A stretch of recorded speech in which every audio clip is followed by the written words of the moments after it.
ഉറുദു 1000 വർഷങ്ങൾ എന്ന ടോപ്പിക്കിലാണ് ചർച്ച നടക്കുന്നത്. മഹത്തായ ഇന്ത്യയിൽ അനേകം ഭാഷകളിൽ തിളങ്ങി നിൽക്കുന്നൊരു ഭാഷ എന്നതിലപ്പുറം ഇന്ത്യയുടെ സംസ്കാരത്തെയും ബഹുസ്വരതയെയും പ്രകാശിപ്പിക്കുന്ന, അല്ലെങ്കിൽ എക്കാലത്തും മറ്റു ഭാഷകളിൽ നിന്ന് വിഭിന്നമായി നിന്നിരുന്ന ഒരു ഭാഷ എന്നതോടൊപ്പം ഉറുദു ഇന്ത്യയുടെ ചരിത്രത്തോട് ചേർന്ന് നിൽക്കുന്ന ഒരു ഭാഷയായിട്ട് കണക്കാക്കാൻ പറ്റും. 1000 വർഷങ്ങൾ എന്നത് ഒരു ഭാഷയെ സംബന്ധിച്ചിടത്തോളം വലിയ വർഷങ്ങൾ അല്ല എങ്കിൽ പോലും ഉറുദു ഭാഷ അത് വളർന്ന് വികാസം പ്രാപിച്ച് ആധുനിക കാലത്ത് എത്തി നിൽക്കുമ്പോൾ ഉറുദു ഭാഷ പിന്നിട്ട വഴികളിലൂടെ, അതിൻ്റെ ഉയർച്ച താഴ്ചകളിലൂടെ കടന്നു വരുമ്പോൾ തീർച്ചയായും ഇന്ത്യയുടെ ചരിത്രത്തോടൊപ്പം അതുപോലെ തന്നെ ഇന്ത്യയുടെ ബഹുസ്വരതയെയും ഉൾച്ചേർന്നിരിക്കുന്ന ഒരു ഭാഷയായിട്ട്, ഒരു വ്യത്യസ്തമായി വേറിട്ട് നിൽക്കുന്നൊരു ഭാഷയായി ഉറുദുവിനെ നമുക്ക് കാണാൻ പറ്റും. നമ്മോടൊപ്പം BKF 4 എഡിഷനിൽ സംസാരിക്കുന്നത് Calicut university Urdu department head Nakulan സാറാണ്. അതുപോലെ തന്നെ അധ്യാപക മേഖലയിലും ഉറുദു അധ്യാപക മേഖലയിലും 30ഓളം ആർട്ടിക്കിൾ വിവിധ ജേണൽ പത്രങ്ങൾ അതുപോലെ തന്നെ മാഗസിനുകളിലായി പ്രകാശിപ്പിച്ചിട്ടുണ്ട്. അക്കാദമിക് രംഗത്ത്, ഉറുദു രംഗത്ത് വളരെ സജീവമായി വർക്ക് ചെയ്യുന്ന സാറ് നകുലൻ സാറെ ഈ വേദിയിലേക്ക് ആദരപൂർവ്വം സ്വാഗതം ചെയ്യുന്നു.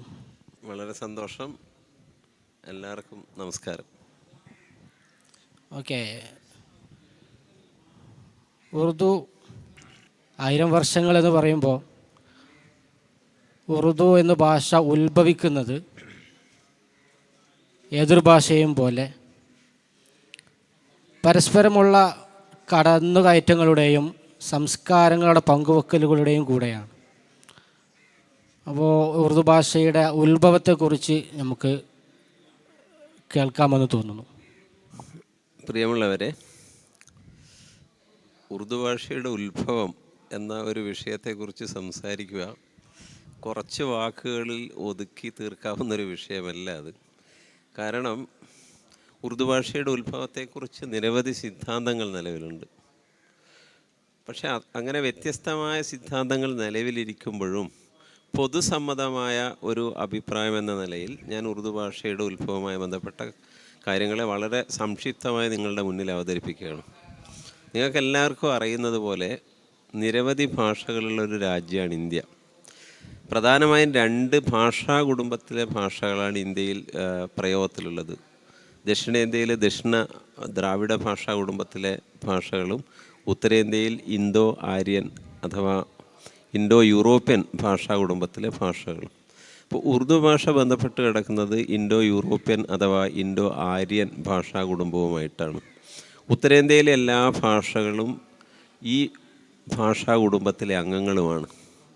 അപ്പോൾ ഉറുദു ഭാഷയുടെ ഉത്ഭവം എന്ന് പറയുമ്പോൾ നമുക്കതിനെ വളരെ സൂക്ഷ്മമായി അവലോകനം ചെയ്യാൻ നമ്മുടെ സമയം അനുവദിക്കുന്നില്ല. പക്ഷേ നമ്മൾ മനസ്സിലാക്കിയെടുത്തോളം സംസ്കൃത ഭാഷ ഏതാണ്ട് BC 500-ാം ആണ്ടാകുമ്പോഴേക്കും അതിലൊരുപാട് പരിവർത്തനങ്ങൾ ഉണ്ടാവുന്നുണ്ട്. BC 500-ാം ആണ്ട് എന്ന് പറയുന്നത് യഥാർത്ഥത്തിൽ പാണിനിയുടെ അഷ്ടാധ്യായി രചിക്കപ്പെട്ട കാലമാണ്. സംസ്കൃതത്തെ ഭാഷ എന്ന് ആദ്യമായി വ്യവഹരിക്കപ്പെട്ടത് BC 500-ാം ആണ്ടിലാണ്. ഈ സമയത്ത് സംസ്കൃത ഭാഷയുടെ വളരെ വിശാലമായ ഒരു പ്രദേശത്ത് പ്രചാരത്തിലുള്ളൊരു ഭാഷ എന്ന നിലയിൽ കാലക്രമേണ ഭാഷയുടെ രൂപീകരണത്തിൽ പർവ്വതങ്ങൾക്കും നദികൾക്കും കാലാവസ്ഥകൾക്കും മരുഭൂമികൾക്ക് പോലും പങ്കുണ്ടെന്നാണ് പറയുന്നത്. അപ്പോൾ നീണ്ട കാലയളവിൽ അതിന് ഒരുപാട് അവാന്തര വിഭാഗങ്ങൾ അല്ലെങ്കിൽ അതിലെ വ്യത്യാസങ്ങൾ ദൃശ്യമായി തുടങ്ങുകയും സംസ്കൃതത്തിൻ്റെ തന്നെ ഒരു വലിയ അംശം ഉൾക്കൊണ്ടുകൊണ്ട് അതിൽ നിന്ന് പ്രാകൃത ഭാഷകൾ രൂപം കൊള്ളുകയും ചെയ്യുകയാണ്. അങ്ങനെ പ്രാകൃത ഭാഷ കുറേ വർഷങ്ങൾ കഴിയുമ്പോൾ അതിൽ നിന്നും അപഭ്രംശുകൾ പ്രാകൃതത്തിൽ നിന്നും ഉടലെടുത്ത പുതിയ ദേശ വ്യത്യാസങ്ങളുള്ള ഭാഷകൾ ഉടലെടുക്കുകയും അങ്ങനെയുള്ള അപഭ്രംശുകളും നൂറ്റാണ്ടുകൾ കടന്നു പോകുമ്പോൾ ഏതാണ്ട് നമ്മൾ ഒരു AD 1000 ആകുമ്പോഴേക്കും അപഭ്രംശിൽ നിന്നും ധാരാളം ബോലികൾ അഥവാ ഡയലക്റ്റുകൾ രൂപം കൊള്ളുകയും അങ്ങനെയുള്ള ഒരു ഡയലക്റ്റായ ഖഡി ബോലി, ആ ഖഡി ബോലി എന്ന് പറയുന്ന ഭാഷ ഡൽഹിയിലും പരിസര പ്രദേശങ്ങളിലും പ്രചാരത്തിലുള്ള ഒരു സംസാര ഭാഷയാണ്, ഡയലക്റ്റാണ്. ഈ ഖഡി ബോലിയിൽ നിന്നാണ് ഉറുദുവും ഇന്ന് നമ്മൾ അറിയപ്പെടുന്ന ഹിന്ദിയും ഉത്ഭവിച്ചത് എന്നാണ് പൊതുവെ പണ്ഡിതമതം. ഇത് പൊതുവെ സർവസമ്മതമായ ഒരു കാര്യവും കൂടിയാണ്. പക്ഷേ ഖഡി ബോലി ഏതാണ്ട് AD 1000 വർഷത്തിലാണ് അതിൻ്റെ ഖഡി എന്ന അവസ്ഥ സ്വീകരിക്കുന്നത്. അതിൽ മുന്നേയും ഖഡി ബോലി ഉണ്ടായിരുന്നു, പക്ഷെ അന്നത് പടി ബോലിയായിരുന്നു. എന്നുവെച്ചാൽ ഫ്ലാറ്റായ ബോലി ഉയർന്നു നിൽക്കുന്ന ബോലി എന്ന് നമ്മൾ വാക്കുകളിൽ അതിനെ വിശേഷിപ്പിക്കുന്നുണ്ടെങ്കിൽ ഇതുകൊണ്ട് ഉദ്ദേശിക്കുന്നത് കുറേ കൂടി സാഹിത്യ സമ്പന്നമായ, കുറേയും കൂടി ആശയവിനിമയ ശേഷിയുണ്ടായ ഒരു കാലത്തിനെയാണ് നമ്മൾ ഖഡി ബോലി കൊണ്ട് ഉദ്ദേശിക്കുന്നത്. അപ്പോൾ ഉറുദുവിൻ്റെ ഉത്ഭവം പരിശോധിച്ച് നോക്കിയാൽ അത് സംസ്കൃതത്തിൽ നിന്നും വേർവിട്ട് പോയ പ്രാകൃതം, ആ പ്രാകൃതത്തിൽ നിന്നും വേർവിട്ട ശൗരസേനി പ്രാകൃതം ഉണ്ട്. ശൗരസേനി പ്രാകൃതിൻ്റെ തന്നെ അതിൽ നിന്ന് വ്യത്യസ്തമായി വളർന്നു വന്ന ശൗരസേനി അപഭ്രംശ്. ഈ ശൗരസേനി അപഭ്രംശിൽ നിന്നാണ് നമ്മുടെ ഖഡി ബോലി വളരുന്നത്. അപ്പോൾ ഖഡി ബോലിയുടെ വേരുകൾ അന്വേഷിച്ച് പോയാൽ അത് ചെന്ന് നിൽക്കാൻ പോകുന്നത് സംസ്കൃതത്തിലേക്ക് തന്നെയാണ്. അപ്പോൾ ഇന്ത്യയുടെ മണ്ണിൽ ഇന്ത്യയുടെ ഭാഷയായി ജനിച്ചതാണ് ഉറുദു. പക്ഷേ ഉറുദു ഭാഷയുടെ ഇന്ന് നമ്മൾ കാണുന്ന രൂപവും അതിൻ്റെ വ്യവഹാര രൂപം വളർന്നു വരുന്നതിൽ മുസ്ലിം ആധിപത്യത്തിന്, മുസ്ലിം ഇൻവേഷന് അല്ലെ മുസ്ലിം അധികാര കേന്ദ്രങ്ങൾക്കൊരു വലിയ പങ്കുണ്ട്.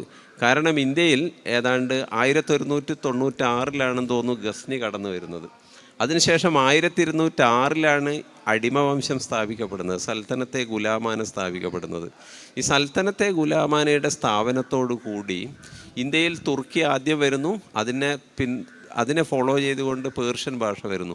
പക്ഷേ ഈ പേർഷ്യൻ ഭാഷയുടെ അകത്ത് സമ്പന്നമായ അറബി ഭാഷയും സാഹിത്യവും അറബി വിജ്ഞാനവും ഉണ്ടായിരുന്നു.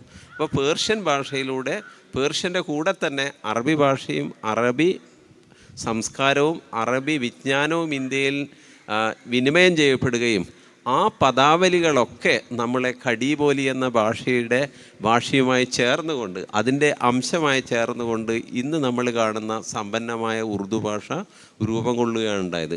അപ്പോൾ ഉറുദു ഭാഷയുടെ ജന്മം പരിശോധിച്ച് നോക്കിയാൽ അത് ഇന്ത്യയുടെ മധ്യഭാഗത്ത് ആണ് ജനിച്ചതെന്ന് നമുക്ക് കാണാൻ പറ്റും. കാരണം അത് ഖഡി ബോലിയിൽ നിന്നാണ്. ഖഡി ബോലിയുടെ ഒരു പ്രധാന പ്രദേശം ശൗരസേനി അപഭ്രംശ് എന്ന് പറയുന്നത് മധുരയിലെ, നമ്മൾ പറയുന്ന ശ്രീകൃഷ്ണൻ്റെ ജന്മസ്ഥലമായ മധുരയിലെ ഭാഷയാണ് ശൗരസേനി അപഭ്രംശ്. അപ്പോൾ ആ ശൗരസേനി അപഭ്രംശിൽ നിന്നാണ് ഖഡി ബോലി ഉണ്ടാവുന്നതും അതിൽ നിന്ന് പിന്നീട് ഉറുദു ഭാഷ വളർന്നു വരുന്നതും. അപ്പോൾ ഇന്ത്യയുടെ മണ്ണുമായി, ഇന്ത്യയുടെ സംസ്കാരവുമായി, ഇന്ത്യയുടെ ജീവിതവുമായി, ഇന്ത്യയുടെ ഹൃദയത്തുടിപ്പുമായി വളർന്നു വന്ന, ജനിച്ചു വീണ ഒരു ഭാഷയാണ് ഉറുദു എന്ന് ഇതിൽ നിങ്ങൾക്ക് മനസ്സിലാക്കാൻ പറ്റും. ആകപ്പാടെ അതിൽ ഒരു ഭാഷയെ സമ്പന്നമാക്കുന്നത്, അതിൽ എല്ലാ കാലത്തും നമ്മൾ കാണുന്നതാണ്. ആധുനിക കാലത്തും യൂറോപ്യന്മാരുടെ വരവിന് ശേഷം യൂറോപ്യൻ ഭാഷയുമായുള്ള സമ്പർക്കത്തോടുകൂടി നമ്മുടെ മലയാളം ഉൾപ്പെടെയുള്ള ഭാഷകൾ എത്രമാത്രം വൈജ്ഞാനികമായി സമ്പന്നമായി തീർന്നിട്ടുണ്ട്. അത് പൊളിറ്റിക്കൽ പാറ്റർനേജ്, പൊളിറ്റിക്കൽ സുപ്രീമസി എപ്പോഴും ഭാഷയുടെ വളർച്ചയെ ത്വരിതപ്പെടുത്താറുണ്ട്. അങ്ങനെ ത്വരിതപ്പെടുത്തിയതാണ് ഉറുദുവിൻ്റെ വളർച്ച. ഉറുദു അതിൻ്റെ രൂപകാലത്ത് ഒരു സംസാര ഭാഷയിൽ നിന്ന് സാഹിത്യ ഭാഷയിലേക്കൊരു ഉയർന്ന കയറ്റം നടക്കുന്നുണ്ട്. അതായത് ഗദ്യത്തിനേക്കാൾ ഉപരി പദ്യം, നഴത്ത്, കവാലി, ഗസലുകൾ തുടങ്ങി ഇങ്ങോട്ടുള്ളൊരു സാഹിത്യത്തിലേക്കുള്ളൊരു കടന്നുകയറ്റം സംഭവിക്കുന്നൊരു ടേണിംഗ് ഉണ്ട്. അതിനൊരുപാട് ഘടകങ്ങളുണ്ട്. നേരത്തെ സാറ് പറഞ്ഞതുപോലെ പൊളിറ്റിക്കൽ പവർ, അല്ലെങ്കിൽ ഈ രാജാക്കന്മാരുടെ, ഡൽഹി സൽത്തനത്ത്, മുഗൾ രാജാക്കന്മാരുടെ കാലഘട്ടം, ഈ സാഹിത്യ ഭാഷയിലേക്ക് കടക്കാനുണ്ടായ ഘടകങ്ങൾ ഏതൊക്കെയാണ്, അല്ലെങ്കിൽ ഇതിന് ചേരുവകൾ ഏതൊക്കെയാണെന്ന് വിശദീകരിച്ചു. ഉറുദു ഭാഷയെ നമ്മൾ ഭാരതത്തിലെ ഒരു മിശ്ര സംസ്കാരത്തിൻ്റെ പ്രതീകമായാണ് പൊതുവെ അംഗീകരിച്ചു വരുന്നത്. എല്ലാ കാലത്തും എല്ലാ വൈജ്ഞാനിക സദസ്സുകളായാലും അല്ലാത്ത മേഖലകളിലായാലും ഉറുദുവിനെ ഒരു മുഷ്തരിക്ക തഹസീബിൻ്റെ അല്ലെങ്കിൽ ഒരു കോമ്പോസിറ്റ് കൾച്ചറിൻ്റെ പ്രതീകമായി അംഗീകരിച്ചു പോന്നിട്ടുണ്ട്. അതിന് ഭരണപരമായോ അല്ലെങ്കിൽ മറ്റു രീതിയിലുള്ള അംഗീകാരം ലഭിച്ചോ എന്നുള്ളത് മറ്റൊരു കാര്യമാണ്. നമ്മുടെ കോൺസ്റ്റിറ്റ്യൂവൻ്റ് അസംബ്ലിയിൽ പോലും നമ്മുടെ ഔദ്യോഗിക ഭാഷ ഏതായിരിക്കണമെന്ന വിഷയം ചർച്ച ചെയ്യപ്പെട്ടപ്പോൾ നെഹ്റുവും ആസാദിനെയും പോലുള്ളവർ ഉറുദുവെ ഇന്ത്യയുടെ കോമ്പസിറ്റ് കൾച്ചറിൻ്റെ പ്രതീകമായാണ് അവതരിപ്പിച്ചത്. അതിൻ്റെ പേരിലായിരിക്കണം ഉറുദുവിനെ ഇന്ത്യയുടെ ഒഫീഷ്യൽ ലാംഗ്വേജായി മാറ്റേണ്ടത് എന്ന് ആവശ്യം ഉന്നയിക്കുന്നതും. പക്ഷേ ഉറുദു ഭാഷയുടെ സാഹിത്യ അംശം പരിശോധിക്കുകയാണെങ്കിൽ ഞാൻ ആദ്യം സൂചിപ്പിച്ച ഘടകം എപ്പോഴും പ്രധാനമാണ്. പൊളിറ്റിക്കൽ പാറ്റർനേജ്, പൊളിറ്റിക്കൽ സുപ്രീമസി, അധികാരം എപ്പോഴും ഭാഷയെ രൂപപ്പെടുത്തുന്നതിലും ഭാഷയെ വളർത്തുന്നതിനും വലിയ പങ്ക് വഹിക്കുന്ന ഒരു ഘടകമാണ്.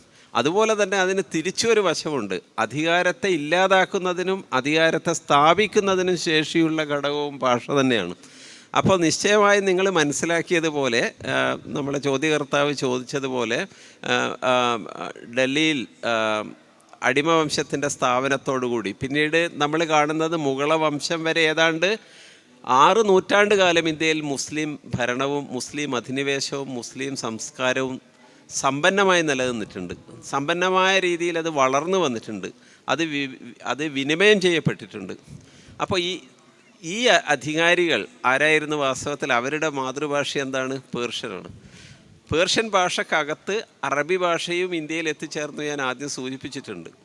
കാരണം അറേബ്യക്ക് പുറത്ത് ഇസ്ലാം മതം ആദ്യം സ്വീകരിക്കപ്പെടുന്ന രാജ്യം ഇറാനാണ്. അപ്പോൾ ആ നിലയിൽ ഇറാനിലെ ജനങ്ങളുടെ ഭാഷയാണ് ഫാർസി. അപ്പോൾ ഫാർസി ഭാഷ സംസാരിക്കുന്നവർ അവരുടെ മതഭാഷ എന്ന നിലയിൽ അറബി ഭാഷയിൽ ആവശ്യമായ വിജ്ഞാനം ആർജിച്ചിട്ടുണ്ടായിരുന്നു. മാത്രവുമല്ല അറബിയുടെ സമ്പന്നമായ മധ്യകാല വിജ്ഞാനം കൊണ്ട് പേർഷ്യൻ ഭാഷയും വളരെയേറെ സമ്പുഷ്ടമായിരുന്നു.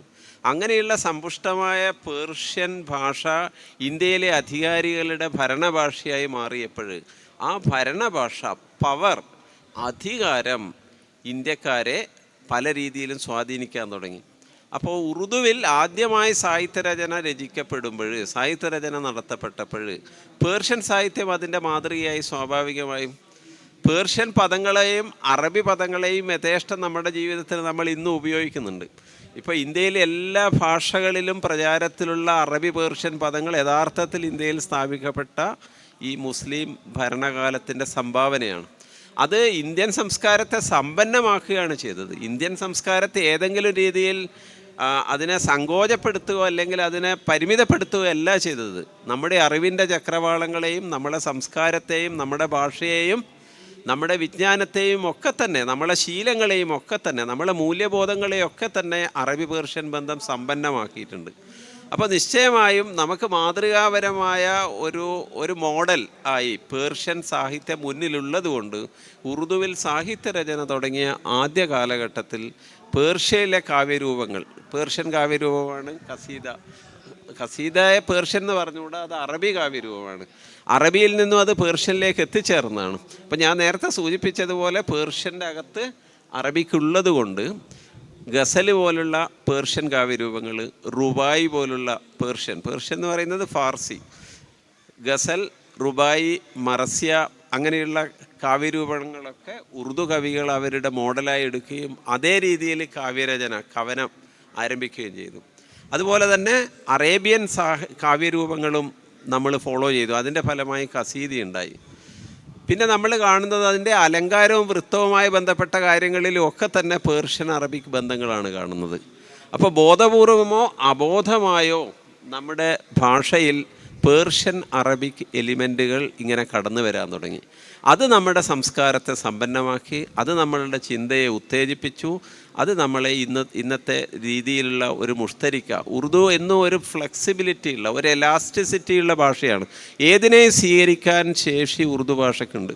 ഉറുദു ഭാഷയുടെ ഒരു പ്രത്യേകത, ഈവൻ സംസ്കൃത പദങ്ങളും ധാരാളം ഉറുദു ഭാഷയിൽ പ്രചാരത്തിലുണ്ട്. പക്ഷേ സംസ്കൃത പദങ്ങൾ മറ്റിന്ത്യൻ ഭാഷയിൽ നിന്ന് വ്യത്യസ്തമായി ഉറുദുവിൽ നമ്മൾ ഉപയോഗിക്കുമ്പോൾ അതിൻ്റെ തദ്ഭവ രൂപത്തിലേ ഉപയോഗിക്കുള്ളൂ.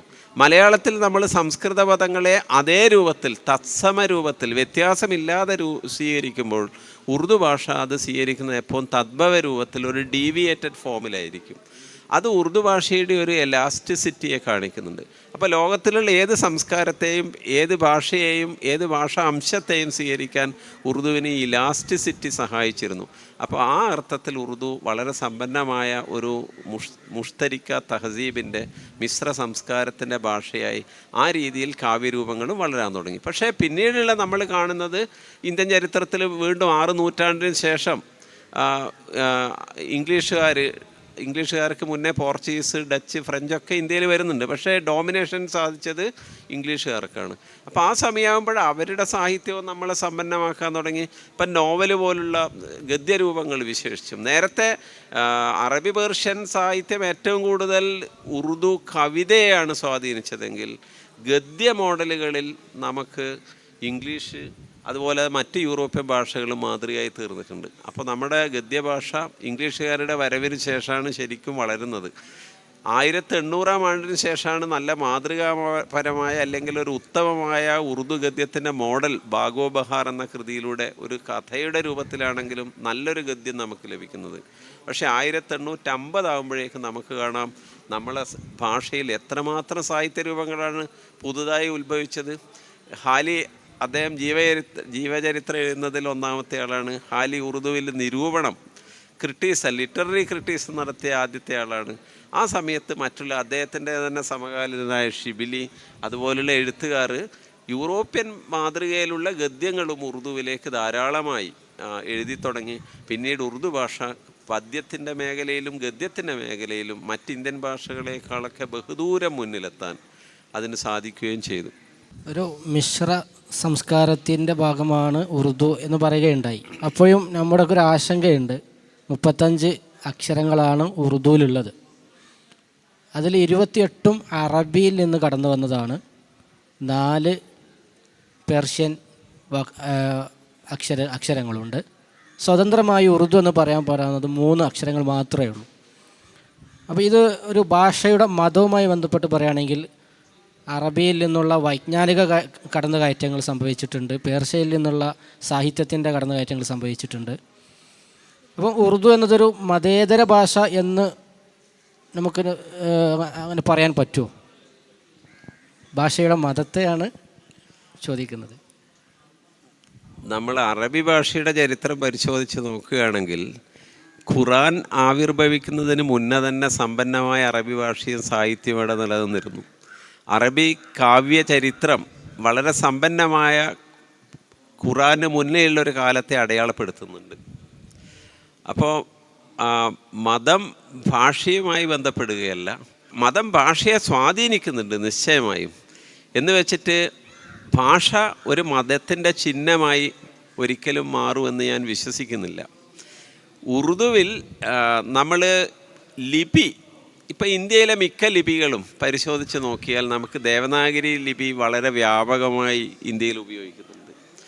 ഹിന്ദി ഭാഷ എഴുതുന്നത് അതിൻ്റെ സ്വന്തം ലിപിയിലല്ല, ദേവനാഗരി ലിപിയിലാണ്.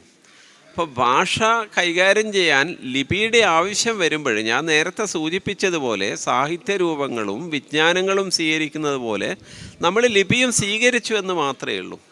അത് ഏതെങ്കിലും അടിമപ്പെടുത്തലിൻ്റെ അടയാളമല്ല. നമ്മുടെ വളർച്ചയ്ക്ക് നമ്മൾ വളക്കൂറുള്ള സാധനങ്ങൾ, ആവശ്യമായ സാധനങ്ങൾ എവിടെ നിന്ന് ഇന്നും സ്വീകരിക്കാറുണ്ടല്ലോ. ഇന്നും ഇന്ത്യയുടെ വളർച്ച സാമ്പത്തിക മേഖലയിലായാലും ശാസ്ത്ര മേഖലയിലായാലും ഒക്കെ മുന്നോട്ട് പോകുമ്പോൾ നമ്മൾ അമേരിക്കയെയും യൂറോപ്യൻ രാജ്യങ്ങളിൽ നിന്നും കടമെടുക്കാറുണ്ടല്ലോ. അതുപോലെ ലിപി അന്ന് നമ്മൾ പേർഷ്യൻ ലിപിയും അറബി ലിപിയും അതിൽ കുറവ് വന്ന ലിപി വാസ്തവത്തിൽ ശബ്ദത്തെയാണ് പ്രതിനിധാനം ചെയ്യുന്നത്. അപ്പോൾ നമ്മളെ ഇന്ത്യൻ സൗണ്ട് അറബി പേർഷ്യൻ ലിപികളിൽ റെപ്രസെൻ്റ് ചെയ്യാതെ പോയ ലിപികൾ മാത്രമാണ് ഇന്ത്യയിൽ നമ്മൾ സ്വയം രൂപപ്പെടുത്തിയെടുത്തിരിക്കുന്നത്. അപ്പോൾ ലിപിയും മതവുമായി യാതൊരു ബന്ധവുമില്ല. അതിനെ നമ്മൾ അങ്ങനെ തെറ്റായി ആരോപിക്കുന്നതാണെന്നാണ് ഞാൻ മനസ്സിലാക്കുന്നത്. ഭാഷയാണ് അടിസ്ഥാന വസ്തു. അതൊരു ഇന്ത്യൻ ഭാഷയാണ്. അതിൽ വിദേശികളുടെ സംഭാവന എന്ന് ചോദിച്ചാൽ അറബികളുടെയും പേർഷ്യക്കാരുടെയും സംഭാവന അതിലുണ്ട് നിശ്ചയമായും. അത് നമ്മൾ അംഗീകരിക്കുന്നു. പക്ഷേ ഈ പേർഷ്യൻ ഫാർസി എന്ന് പറയുന്നത് നമുക്ക് അത്രയൊന്നും അന്യമല്ല. നമ്മളെ ചരിത്രം പരിശോധിച്ച് നോക്കിയാൽ ഇന്ത്യയിലെ ആര്യന്മാരുടെ വരവ് 1500 BC-യിലാണ്. 1500 BC-യിൽ വന്ന ആര്യന്മാരാണ് സൗത്ത് ഇന്ത്യയിലെ ദ്രാവിഡന്മാരെ ഒഴിവാക്കി കഴിഞ്ഞാൽ ആ ആര്യന്മാരാണ് ഉത്തരേന്ത്യയിൽ മുഴുവൻ വ്യാപിച്ച് കിടക്കുന്നത്. അവരുടെ ഭാഷയാണ് നമ്മൾ ഇൻഡോ ആര്യൻ ഭാഷ എന്ന് പറയുന്നതും. അപ്പോൾ 1500 BC-യിലാണ് ആര്യന്മാർ ഇന്ത്യയിലേക്ക് കുടിയേറിയത് എന്ന് എല്ലാ ചരിത്രകാരന്മാരും പൊതുവെ സമ്മതിക്കുന്നൊരു കാര്യമാണ്. ആര്യന്മാർ ഇതിൻ്റെയും 1000 വർഷം മുന്നേ, 2500 വർഷം മുന്നേ ഇറാനിലാണ് ആദ്യം കുടിയേറിയിരുന്നത്. ഇറാനിലും ഏഷ്യ മൈനറിലും ഇന്നത്തെ തുർക്കിയിലും. അവിടെ 1000-ഓളം വർഷം ചെലവഴിച്ചതിന് ശേഷം ആ ജനതയാണ് ഇന്ത്യയിലേക്ക് വന്ന ആര്യന്മാർ. അപ്പോൾ ഇന്ത്യയിലെ ആര്യന്മാരുടെ പൂർവികർ എവിടെയായിരുന്നു എന്ന് ചോദിച്ചാൽ അവർ ഇറാനിലും തുർക്കിയിലുമായിരുന്നു. ഇതേ തുർക്കിയും ഇതേ ഇറാനും തന്നെയാണ് ഇന്ത്യയിൽ സൽത്തനത്ത് സാമ്രാജ്യം സ്ഥാപിച്ച മുസ്ലിങ്ങൾ. അപ്പോൾ നസലി എത്തബാർസെ വർഗപരമായി പരിശോധിക്കുകയാണെങ്കിൽ, റേഷ്യലി പരിശോധിച്ച് നോക്കിയാൽ തുർക്കികളും ഇറാൻകാരും, അതായത് ഫാർസി ഭരണാധികാരികളും ഉത്തരേന്ത്യയിൽ വ്യാപിച്ചു കിടക്കുന്ന ആര്യന്മാരും ഒന്ന് തന്നെയാണ്. പിന്നെ എന്താണ് നമ്മൾ അങ്ങനെ അടയാളപ്പെടുത്തേണ്ട ഒരു കാര്യമുണ്ടെന്ന് എനിക്ക് തോന്നുന്നില്ല. ഉറുദു ഭാഷ ഹിന്ദിയുമായി സംഘർഷം വരുന്നൊരു ചരിത്ര സന്ധി കടന്നുപോയിട്ടുണ്ടായിരുന്നു. ഉറുദു ഹിന്ദി ബായി ബായി എന്ന് കടന്നു പോകേണ്ട ചരിത്രത്തിൽ പല ഘട്ടങ്ങളിൽ ചരിത്രത്തിൽ ഹിന്ദി ഉറുദു സംഘടനകൾ കാണാൻ സാധിക്കുന്നുണ്ട്. വർഗീയതയിൽ നിന്ന് ഉത്ഭവിച്ച സംഘടനകളാണ്. ഒരുപക്ഷെ ആര്യ സമാജ് പോലത്തെ ഭാഷാ ഗ്രൂപ്പുകൾ അവിടെ ഇടപെടുന്നുണ്ട്. ഒരു വേള ഗാന്ധിജി പോലും ഈ വിഷയത്തിൽ കോൺഗ്രസിൻ്റെ ദേശീയ പ്രസ്ഥാനത്തെ ദുർബലപ്പെടുത്തുമോ എന്ന് ഭയപ്പെട്ടുകൊണ്ട് ഇടപെടുന്നുണ്ട്. അപ്പോൾ ഈ ഹിന്ദി ഉറുദു ഈ സംഘടനകളുടെ ഒരു കാരണം അല്ലെങ്കിൽ അതിൻ്റെ ചരിത്രപരമായൊരു വിശദീകരണം ആവശ്യമുണ്ടെന്ന് തോന്നുന്നു. വളരെ പ്രധാനപ്പെട്ട ഒരു ചോദ്യമാണ് ഉന്നയിച്ചിരിക്കുന്നത്. ഉറുദു ഭാഷയുടെ ഒരു സവിശേഷത എന്ന് നമുക്ക് എടുത്തു പറയാൻ കഴിയുന്നൊരു കാര്യം, ഇന്ത്യയിൽ അങ്ങോളം ഇങ്ങോളം പ്രചാരത്തിലുള്ള ഏക ഇന്ത്യൻ ഭാഷ ഉറുദുവാണ്. മറ്റ് ഇന്ത്യൻ ഭാഷകളെല്ലാം തന്നെ ഓരോരോ പ്രദേശത്ത് മാത്രം പ്രചാരം നേടിയതാണ്. നമ്മുടെ മാതൃഭാഷയായ മലയാളം, അല്ലെങ്കിൽ തൊട്ടടുത്ത അയൽരാജ്യത്തെ ഭാഷയായ തമിഴാവട്ടെ, കന്നഡയാവട്ടെ, തെലുഗു ആവട്ടെ, ഇനി ഉത്തരേന്ത്യൻ ഭാഷകളായ മറാഠി ആവട്ടെ, ഗുജറാത്തി ആവട്ടെ, പഞ്ചാബി, ബംഗാളി, ഏത് ഭാഷ എടുത്തു നോക്കിയാലും അതാത് പ്രദേശത്ത് മാത്രമാണ് അത് വ്യാപിച്ചു കിടക്കുന്നത്. അതാത് പ്രദേശത്ത് അതാത് സംസ്ഥാനത്ത് മാത്രമാണ് അത് ഉപയോഗത്തിലുള്ളത്. തൊട്ടടുത്ത സംസ്ഥാനക്കാർക്ക് ആ ഭാഷയുമായി വേണ്ടത്ര പരിചയമില്ല. വളരെ സൂക്ഷിച്ച് നോക്കിയാൽ നമ്മൾ ഒരു ഇന്ത്യ യൂണിയൻ എന്ന് പറയുന്ന ഒരു രാജ്യമാണെങ്കിലും നമ്മുടെ നാട്ടിലെ പ്രധാനപ്പെട്ട അനേകം ഭാഷകളെക്കുറിച്ചും അതിൻ്റെ സാഹിത്യത്തെക്കുറിച്ചും അതിൻ്റെ സംസ്കാരത്തെക്കുറിച്ചും അതിൻ്റെ മറ്റ് മേന്മകളെക്കുറിച്ചും നമുക്ക് പരസ്പരം അറിവില്ല എന്നുള്ളതൊരു യാഥാർത്ഥ്യമാണ്. പക്ഷേ ഇതിൽ നിന്നൊക്കെ വ്യത്യസ്തമായി ഭൂരിപക്ഷ രൂപത്തിലോ ന്യൂനപക്ഷ രൂപത്തിലോ ഇന്ത്യയിൽ അങ്ങോളം ഇങ്ങോളം പ്രചാരമുള്ള ഏക ഇന്ത്യൻ ഭാഷ ഏതാണെന്ന് ചോദിച്ചാൽ അത് ഉറുദുവാണ്. അതിൽ രണ്ട് അഭിപ്രായമുണ്ടാവില്ല. കർണാടകയിൽ ഉറുദു മീഡിയം സ്കൂളുകളുടെ, പ്രൈമറി സ്കൂളുകളുടെ എണ്ണം 4000-ൽ പരമാണ്. നമ്മുടെ നാട്ടിൽ ഇംഗ്ലീഷ് മീഡിയം സ്കൂളുകൾ ധാരാളമുണ്ട്. ഇംഗ്ലീഷ് മീഡിയം സ്കൂളുകൾ ഇംഗ്ലീഷ് വിദ്യാഭ്യാസം ലഭിച്ചാൽ ഉന്നതമായ തൊഴിലവസരം ലഭിക്കും, മെച്ചപ്പെട്ട ജീവിതം ലഭിക്കും എന്നുള്ള പ്രത്യാശയിൽ നമ്മൾ മറ്റൊരാളുടെ ഭാഷയെ ഇവിടെ സ്ഥാപിച്ചു കൊണ്ടുവരുന്നതാണ്. പക്ഷേ ഉറുദു ഭാഷയിൽ വിദ്യാഭ്യാസം നിർവഹിക്കുക, മീഡിയം ഓഫ് ഇൻസ്ട്രക്ഷനായി ഉറുദുവെ സ്വീകരിക്കുക എന്ന് പറഞ്ഞാൽ നമ്മൾ ഈ പറയുന്ന ഒരു സങ്കല്പത്തിൽ, അതായത് മെച്ചപ്പെട്ട ജീവിതവും മറ്റ് അവസരങ്ങളും ലഭിക്കുക എന്നുള്ള നിലയിലല്ലല്ലോ അത് പഠിക്കുക. മലയാളം നമ്മൾ ഏത് നിലയിലാണോ പഠിക്കുന്നത് അതേ രീതിയിലാണ് കർണാടകയിലെ 4000 സ്കൂളുകൾ പ്രവർത്തിക്കുന്നത്. അത് കാണിക്കുന്നത് ആ നാട്ടിൽ ഉറുദു സംസാരിക്കുന്ന ജനത ലക്ഷക്കണക്കിനുണ്ടെന്നാണ്. തൊട്ടടുത്ത ആന്ധ്രയിലും തെലുങ്കാനയിലും 3000-ൽ കൂടുതൽ, 4000-നടുത്ത് സ്കൂളുകളുടെ മീഡിയം ഓഫ് ഇൻസ്ട്രക്ഷൻ ഉറുദുവാണ്. തമിഴ്നാട്ടിൽ തന്നെ നമ്മൾ പോവുകയാണെങ്കിൽ നോർത്ത് ആർക്കോട്ട് ജില്ല, വാണിയമ്പാടി, മേൽവിഷാരം, ആമ്പൂർ തുടങ്ങിയ പ്രദേശങ്ങളിലൊക്കെ ജനങ്ങൾ, വലിയൊരു വിഭാഗം ജനങ്ങൾ ഉറുദു ഭാഷയിലാണ് മീഡിയം ഓഫ് ഇൻസ്ട്രക്ഷനായും അവരുടെ ഈവൻ കോളേജിൽ പോലും ഉറുദു ഉപയോഗിക്കുകയാണ്. അപ്പോൾ ഉറുദു ദേശാതിർത്തികളില്ലാതെ ഇന്ത്യ മുഴുവൻ പ്രചാരത്തിലുള്ള ഏക ഇന്ത്യൻ ഭാഷയാണ്. ഞാൻ ദക്ഷിണേന്ത്യയാണ് എടുത്തു പറഞ്ഞത്. ഉറുദുവിൻ്റെ ബന്ധം ഇൻഡോ ആര്യൻ ഭാഷാ കുടുംബവുമായിട്ടാണ്. ഇൻഡോ ആര്യൻ ഭാഷാ കുടുംബവുമായി ബന്ധമില്ലാത്ത ദക്ഷിണേന്ത്യയിൽ ഉറുദുവിന് ഇത്രമാത്രം പ്രചാരമുണ്ടെങ്കിൽ ഉത്തരേന്ത്യയിൽ ഉറുദുവിൻ്റെ പ്രചാരം എത്രയാണെന്ന് നിങ്ങൾക്ക് ഊഹിക്കാം. സ്വാഭാവികമായും ഈ ഹിന്ദി ഉറുദു സംഘടനം ഒരു ക്രിയേറ്റ് ചെയ്തെടുത്തതാണ്. ഏതോ ഒരു ശക്തി അതിൻ്റെ പിന്നിൽ പ്രവർത്തിച്ചിട്ടുണ്ട് എന്നുള്ളതിൽ യാതൊരു സംശയവും നമുക്കില്ല. ഇന്ത്യയുടെ പാർട്ടീഷൻ്റെ കാരണങ്ങൾ അന്വേഷിച്ച് പോയാൽ നമുക്ക് ഇത്തരം അംശങ്ങൾ തന്നെ, ഈ ഘടകങ്ങൾ തന്നെയാണ് കണ്ടെത്താൻ സാധിക്കുക. വാസ്തവത്തിൽ ഇന്ത്യയെ വിഭജിക്കണമെന്ന് ഏതെങ്കിലും ഇന്ത്യക്കാരൻ ആഗ്രഹിച്ചിട്ടുണ്ടോ എന്ന് ഞാൻ വിശ്വസിക്കുന്നില്ല. ഇന്ത്യയെ വിഭജിക്കണമെന്ന് ആഗ്രഹിച്ചതൊക്കെ അതിൻ്റെ രാഷ്ട്രീയ ദല്ലാളന്മാരാണ്. അവരുടെ പ്രവർത്തനത്തിൻ്റെ ഫലമായാണ് ഇന്ത്യയെ വിഭജിച്ചുകൊണ്ട് ഇന്നത്തെ രീതിയിൽ പാകിസ്ഥാൻ എന്നൊരു രാജ്യം രൂപീകരിക്കണമെന്ന് തീരുമാനിക്കുന്നത്. അപ്പോൾ ഇന്ത്യ, നമുക്കറിയാം, ബ്രിട്ടീഷുകാർ ഇന്ത്യയിൽ അധികാരം സ്ഥാപിച്ചതിന് ശേഷം ഇന്ത്യ ഭരിക്കണമെങ്കിൽ നാട്ടുകാരുടെ ഭാഷയായ ഉറുദു നന്നായി മനസ്സിലാക്കണമെന്നുള്ളത് കൊണ്ടാണ് കൽക്കട്ടയിലെ ഫോർട്ട് വില്യം കോളേജ് സ്ഥാപിച്ച് ഉറുദു ഭാഷയിൽ അവരവിടെ വിദ്യാഭ്യാസം നൽകിയത്. അവരുടെ ബ്രിട്ടീഷ് ഉദ്യോഗസ്ഥന്മാർ ഉറുദുവിൽ പ്രാവീണ്യം നേടിയിരുന്നു. കാരണം ഇന്ത്യയെ ഭരിക്കണമെങ്കിൽ നാട്ടുകാരുടെ ഭാഷയിൽ അവർക്ക് വ്യുൽപ്പത്തി ഉണ്ടാവണം. അത് അവരാദ്യമേ തിരിച്ചറിഞ്ഞിരുന്നു. അപ്പോൾ ഇന്ത്യയിൽ വളരെ വലിയ പ്രാധാന്യമുള്ള, ഉത്തരേന്ത്യയിലായാലും ദക്ഷിണേന്ത്യയിലായാലും പ്രാധാന്യമുള്ളൊരു ഭാഷയായ ഉറുദുവെ ഇല്ലായ്മ ചെയ്യണമെങ്കിൽ നിശ്ചയമായും അതിനെ പോയ്സൺ ചെയ്യുന്ന ഒരു ഘടകം പ്രവർത്തിച്ചിട്ടുണ്ടാവുമല്ലോ. ഈ പോയ്സൺ ചെയ്ത ഘടകങ്ങളാണ് ഭാഷാപരമായി ഉറുദുവെ ഇല്ലാതാക്കാനുള്ള പ്രവർത്തനങ്ങളും പലപ്പോഴും ഭാഷാപരമായ ഒരു സംഘട്ടനമായി അത് വളരാനും കാരണമായത് എന്നാണ് ഞാൻ മനസ്സിലാക്കുന്നത്. അടിസ്ഥാനപരമായി ഞാൻ നേരത്തെ ആദ്യമേ സൂചിപ്പിച്ചതുപോലെ ഉറുദു ഹിന്ദി ഭാഷ ഉത്ഭവിക്കുന്നത് ഒറ്റ കടീബോലിയിൽ നിന്നാണ്, ഒറ്റ ഡയലക്റ്റിൽ നിന്നാണ്.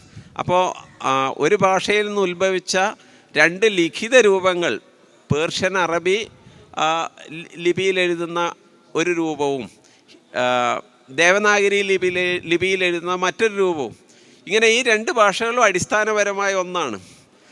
ഇനി രണ്ടാമതായി എന്താണെന്ന് വെച്ചാൽ ഉറുദു ഭാഷ ഇന്നത്തെ ഹിന്ദി ഭാഷ രൂപപ്പെടുന്നതിൽ മുന്നേ തന്നെ രൂപപ്പെട്ട ഒരു ഭാഷയാണ്. ഒരു കാലത്ത് ഉറുദു അറിയപ്പെട്ടത് പോലും ഹിന്ദവി എന്ന പേരിലാണ്, ജബാനെ ദഹൽവി എന്നുള്ള പേരിലാണ്. ദക്ഷിണേന്ത്യയിലെത്തിയപ്പോൾ ദക്കനി എന്നാണ് അറിയപ്പെട്ടത്, ഗുജറാത്തിലെത്തിയപ്പോൾ ഗുജറി എന്നാണ് അറിയപ്പെട്ടത്. ഓരോ കാലത്ത് ഓരോ പേരിലാണ് ഉറുദു അറിയപ്പെട്ടത്. അപ്പോൾ ഹിന്ദിയും ഉറുദുവിൻ്റെ പേര് തന്നെയാണ്. ആ ഹിന്ദി ഭാഷയിൽ നിന്ന് ഇന്ന് നമ്മൾ കാണുന്ന ഹിന്ദി ഭാഷ വളരെ വ്യത്യസ്തമായ ഒന്നാണ്. ഉറുദുവിൻ്റെ വളർച്ചയെ ഞാൻ സൂചിപ്പിച്ചതുപോലെ മുസ്ലിം ആധിപത്യത്തിന് ശേഷം അറബി പേർഷ്യൻ സ്വാധീനത്താൽ അത് അതിവേഗം ശീഘ്രഗതിയിൽ വളരുകയാണ്. കാരണം പൊളിറ്റിക്കൽ പാറ്റർനേജ് കിട്ടുകയാണ്. നമുക്കൊരു വലിയ ഉത്തമ മോഡൽ നമ്മുടെ മുന്നിൽ വരികയാണ്. ഭാഷയുടെയും സംസ്കാരത്തിൻ്റെയും വിജ്ഞാനത്തിൻ്റെയും സാഹിത്യത്തിൻ്റെയും ഒരു മികച്ച മോഡൽ പേർഷ്യൻ അറബിക് ലിറ്ററേച്ചറിലൂടെ നമുക്ക് ലഭിക്കുമ്പോൾ അതിന് ഒരു വലിയ അളവ് വരെ നമ്മളതിനെ അനുകരിച്ചിട്ടുണ്ട്. പക്ഷേ അത് നമുക്കൊരു നിലവാരം സമ്മാനിച്ചു. അങ്ങനെയുള്ളൊരു ഭാഷയ്ക്ക് സംഘർഷത്തിലേർപ്പെടേണ്ട ആവശ്യമില്ല. ഈ അവസരത്തിലാണ് വാസ്തവത്തിൽ ദേവനാഗരി ലിപി ഉപയോഗിച്ചുകൊണ്ട് ഹിന്ദി ഭാഷയെ വളർത്തിയെടുക്കാൻ ശ്രമിക്കുന്നു. ഉറുദുവിൽ സാങ്കേതിക പദാവലികളും സാഹിത്യ പദാവലികളും അതുപോലുള്ള മറ്റ് പദാവലികളൊക്കെ അറബി പേർഷ്യൻ ഭാഷയിൽ നിന്ന് സ്വീകരിച്ചപ്പോൾ ഹിന്ദി എന്നുള്ളൊരു ഭാഷ ഉണ്ടാക്കി തീർക്കാൻ വേണ്ടി ചെയ്തത് ആ ടെക്നിക്കൽ ടെർമിനോളജിയെ ഉപേക്ഷിച്ചുകൊണ്ട് പകരം സംസ്കൃതം ടെക്നിക്കൽ ടെർമിനോളജി സ്വീകരിക്കുകയാണ്. അപ്പോൾ ദ്രുതഗതിയിൽ സ്വീകരിക്കുക വഴി ആ പദങ്ങളെ തത്സമ രൂപത്തിൽ ഒരു വ്യത്യാസവുമില്ലാതെ അതേപടി സ്വീകരിക്കുകയാണ് ചെയ്തത്. അപ്പോൾ ഒരു ഭാഷയെ നമ്മൾ ബോധപൂർവം സൃഷ്ടിച്ചെടുക്കുകയാണ്. അടിസ്ഥാനപരമായി ഹിന്ദി ഉറുദു ഒരു ഭാഷയാണ്. അതിൻ്റെ സ്ട്രക്ചർ എന്താണ്? ഭാഷ എന്ന് പറയുന്നത് നമ്മൾ അതിൽ ഉപയോഗിക്കുന്ന പദങ്ങളെയല്ല. ഭാഷ എന്ന് പറയുന്നത് അതിൻ്റെ ഘടനയാണ്, അതിൻ്റെ സാഖ്താണ് ഭാഷ, അതിൻ്റെ സ്ട്രക്ചറാണ് ഭാഷ. നമ്മൾ പറയുന്ന ഏതൊരു വാക്യവും നമ്മളൊരു പ്രത്യേക രീതിയിലാണ് ക്രമീകരിക്കുന്നത്. ഞാനിപ്പോൾ സംസാരിക്കുമ്പോഴും മലയാളം ഒരു പ്രത്യേക രീതിയിലാണ് ഞാൻ സംസാരിക്കുന്നത്. ഈ ക്രമം ഞാൻ തെറ്റിച്ചു കഴിഞ്ഞാൽ എൻ്റെ മലയാളം തെറ്റും. അപ്പോൾ ഈ ക്രമമാണ്, ഈ ഢാഞ്ചയാണ്, ഈ സ്ട്രക്ചറാണ് ഭാഷ. അതിൽ നമുക്ക് ഏത് ഭാഷയിലെ പദങ്ങളും, അറേബ്യൻ പദങ്ങൾ ഉപയോഗിക്കാം, പേർഷ്യൻ പദങ്ങൾ ഉപയോഗിക്കാം, ഇംഗ്ലീഷ് ഉപയോഗിക്കാം, ഫ്രഞ്ച് ഉപയോഗിക്കാം, തുർക്കി ഉപയോഗിക്കാം, എന്തും ഉപയോഗിക്കാം. അതൊക്കെ അതിൻ്റെ സാംസ്കാരിക ബന്ധത്തെ സൂചിപ്പിക്കുന്ന അടയാളങ്ങൾ മാത്രമാണ്. അപ്പോൾ ഉറുദുവിൽ അത്തരം സാംസ്കാരിക അടയാളങ്ങൾ കൊണ്ട് സമ്പന്നമാണ്. സംസ്കൃത ഭാഷയിൽ നിന്ന് പകരം ഹിന്ദി ഭാഷയിൽ സംസ്കൃത പദങ്ങളെ അങ്ങനെ തന്നെ ചേർത്തുകൊണ്ട് പ്രചാരത്തിൽ കൊണ്ടുവരികയാണ് ഗവൺമെൻറ് ചെയ്യുന്നത്. അപ്പോൾ പൊളിറ്റിക്കൽ പാറ്റർനേജ് ലഭിച്ചുകൊണ്ടിരിക്കുകയാണ്. ആർക്ക് ലഭിക്കുകയാണ്? ഹിന്ദി ഭാഷയ്ക്ക്. കാരണം നിങ്ങൾക്കറിയാലോ, 1948 ശേഷം സെപ്റ്റംബറിലാണ് നമ്മളെ കോൺസ്റ്റിറ്റ്യുവൻ്റ് അസംബ്ലി, ഭരണഘടനാ നിർമ്മാണ സഭയിൽ ഇന്ത്യയുടെ ഒഫീഷ്യൽ ലാംഗ്വേജ് എന്ന ചർച്ച വന്നപ്പോൾ സെപ്റ്റംബർ 12 മുതൽ 14 വരെ ആ ചർച്ചയിലാണ് ഹിന്ദി ഭാഷ വലിയ ഭൂരിപക്ഷത്തിലല്ല, നേരിയ ഭൂരിപക്ഷത്തിൽ ഒരു കാസ്റ്റിംഗ് വോട്ടിൽ ഹിന്ദി ഇന്ത്യയുടെ ഒഫീഷ്യൽ ലാംഗ്വേജ് ആവുകയും അപ്പോൾ അതിന് പൊളിറ്റിക്കൽ പാറ്റേണുകൾ ലഭിച്ചത് കൊണ്ട് ഹിന്ദി ഭാഷയ്ക്ക് ഉറുദുവിൻ്റെ മേലെ ആധിപത്യം ഉണ്ടായി. ഒന്നിനെ നിഷ്കാസനം ചെയ്യാനുള്ള ശ്രമം ബോധപൂർവമായോ അബോധപൂർവമായോ പല മേഖലയിലും നടന്നിട്ടുണ്ട്. ഇത് പലപ്പോഴും സംഘർഷത്തിൽ അവസാനിച്ചിട്ടുണ്ടാവാം, അത് സ്വാഭാവികമാണ്. അല്ലാതെ ഭാഷാപരമായ വിഷയം അതിൽ ഇല്ല. അത് നിക്ഷിപ്ത താല്പര്യങ്ങളുടെ വിഷയം, എന്നാൽ എല്ലാ കാലത്തും അതിലുണ്ടായിട്ടുണ്ട്. ഗാന്ധിജി ഹിന്ദുസ്ഥാനി എന്ന് പറയുന്ന ഒരു പൊതുഭാഷയിലേക്ക് വരണമെന്ന് പറയുന്ന ഒരു സന്ദർഭമുണ്ട്, അതിൻ്റെ ഒരു വിശദീകരണം. അതെ, ഗാന്ധിജി പക്ഷേ ഇത് നന്നായി മനസ്സിലാക്കിയിരുന്നു. നമ്മുടെ നാട്ടിൽ ഇത്തരമൊരു ഭിന്നിപ്പ് ഭാഷയുടെ പേരിൽ ഉണ്ടായത് ചില നിക്ഷിപ്ത താല്പര്യങ്ങളുടെ സ്വാധീനത്താലാണെന്ന് അദ്ദേഹം തിരിച്ചറിഞ്ഞിരുന്നു. അതിന് അദ്ദേഹം കണ്ട പരിഹാരമാണ് രണ്ടുപേരെയും ഒരുമിച്ച് ചേർത്ത് നിർത്തി കൊണ്ടുപോവുക. അങ്ങനെ ചേർത്ത് നിർത്തി കൊണ്ടുപോകണമെങ്കിൽ അതിന് ഭാഷയെ ഐക്യപ്പെടുത്തണം. അതിന് കണ്ട വിദ്യയാണ് അദ്ദേഹം ഉറുദുവിനും ഹിന്ദിക്കും ഒരു കോമൺ പേര് കൊടുത്തു. എന്താണ് പേര് കൊടുത്തത്? ഹിന്ദുസ്ഥാനി. ഹിന്ദുസ്ഥാനി എന്ന പേര് കൊടുക്കുന്നു. അത് ദേവനാഗരി ലിപിയിൽ എഴുതാൻ ആഗ്രഹിക്കുന്നവർക്ക് അതിലെഴുതാം, അത് അറബി പേർഷ്യൻ ലിപിയിൽ എഴുതാൻ ആഗ്രഹിക്കുന്നവർക്ക് അതിലെഴുതാം. ഒരേ ഭാഷ, എഴുതുന്ന ലിപി മാത്രം വ്യത്യാസം. ഇതാണ് ഞാൻ നേരത്തെ സൂചിപ്പിച്ചത്. ഒരു ഭാഷയുടെ രണ്ട് ലിഖിത രൂപങ്ങളാണ് ഹിന്ദിയും ഉറുദുവും. അപ്പോൾ ഗാന്ധിജി ആഗ്രഹിച്ചത് രണ്ട് കൂട്ടരെയും, രണ്ട് വിഭാഗീയ ശക്തികളെയും അങ്ങനെ ഉണ്ടായെങ്കിൽ, അങ്ങനെ ഒരു വിഭാഗീയ ശക്തി ഉണ്ടായിട്ടുണ്ടെങ്കിൽ, രണ്ടും എന്ന് ഞാൻ പറയുന്നില്ല, ഒരു വിഭാഗീയ ശക്തി ഉണ്ടായെങ്കിൽ അവരെ ഐക്യപ്പെടുത്താൻ വേണ്ടി അദ്ദേഹം ഒരു പേര് കൊടുത്തു രണ്ടിനും ചേർന്നിട്ട്. പക്ഷേ അദ്ദേഹത്തിൻ്റെ ശ്രമം നിഷ്ഫലമായിപ്പോയി. അതിന് കാരണമുണ്ട്, ചരിത്രപരമായ കാരണം ഇത് പൊതുവെ സമ്മതിക്കപ്പെട്ടു അദ്ദേഹത്തിൻ്റെ പാർട്ടിയായ കോൺഗ്രസ്സിനകത്ത്.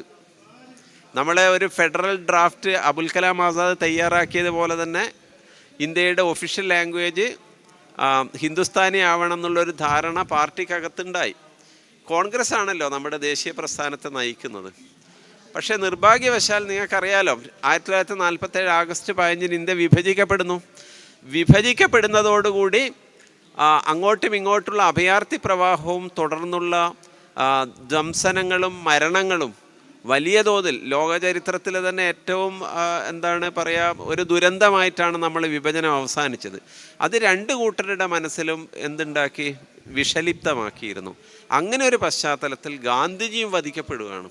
ഗാന്ധിജി ഇല്ലാത്തൊരു സമയത്ത് ജനമനസ്സുകളിൽ വർഗീയത വിഷലിപ്തമായൊരു ഘട്ടത്തിൽ കോൺസ്റ്റിറ്റ്യൂവൻ്റ് അസംബ്ലിയിൽ ഇന്ത്യയുടെ ഔദ്യോഗിക ഭാഷ എന്ന വിഷയം ചർച്ച ചെയ്യപ്പെട്ടപ്പോൾ സ്വാഭാവികമായും ഒരു വിഭാഗം ഉറുദുവിനെ ശത്രുതാപരമായി കാണുകയും അത് ഉറുദുവിൻ്റെ അപജയത്തിന് കാരണമാവുകയാണ് ചെയ്തത്.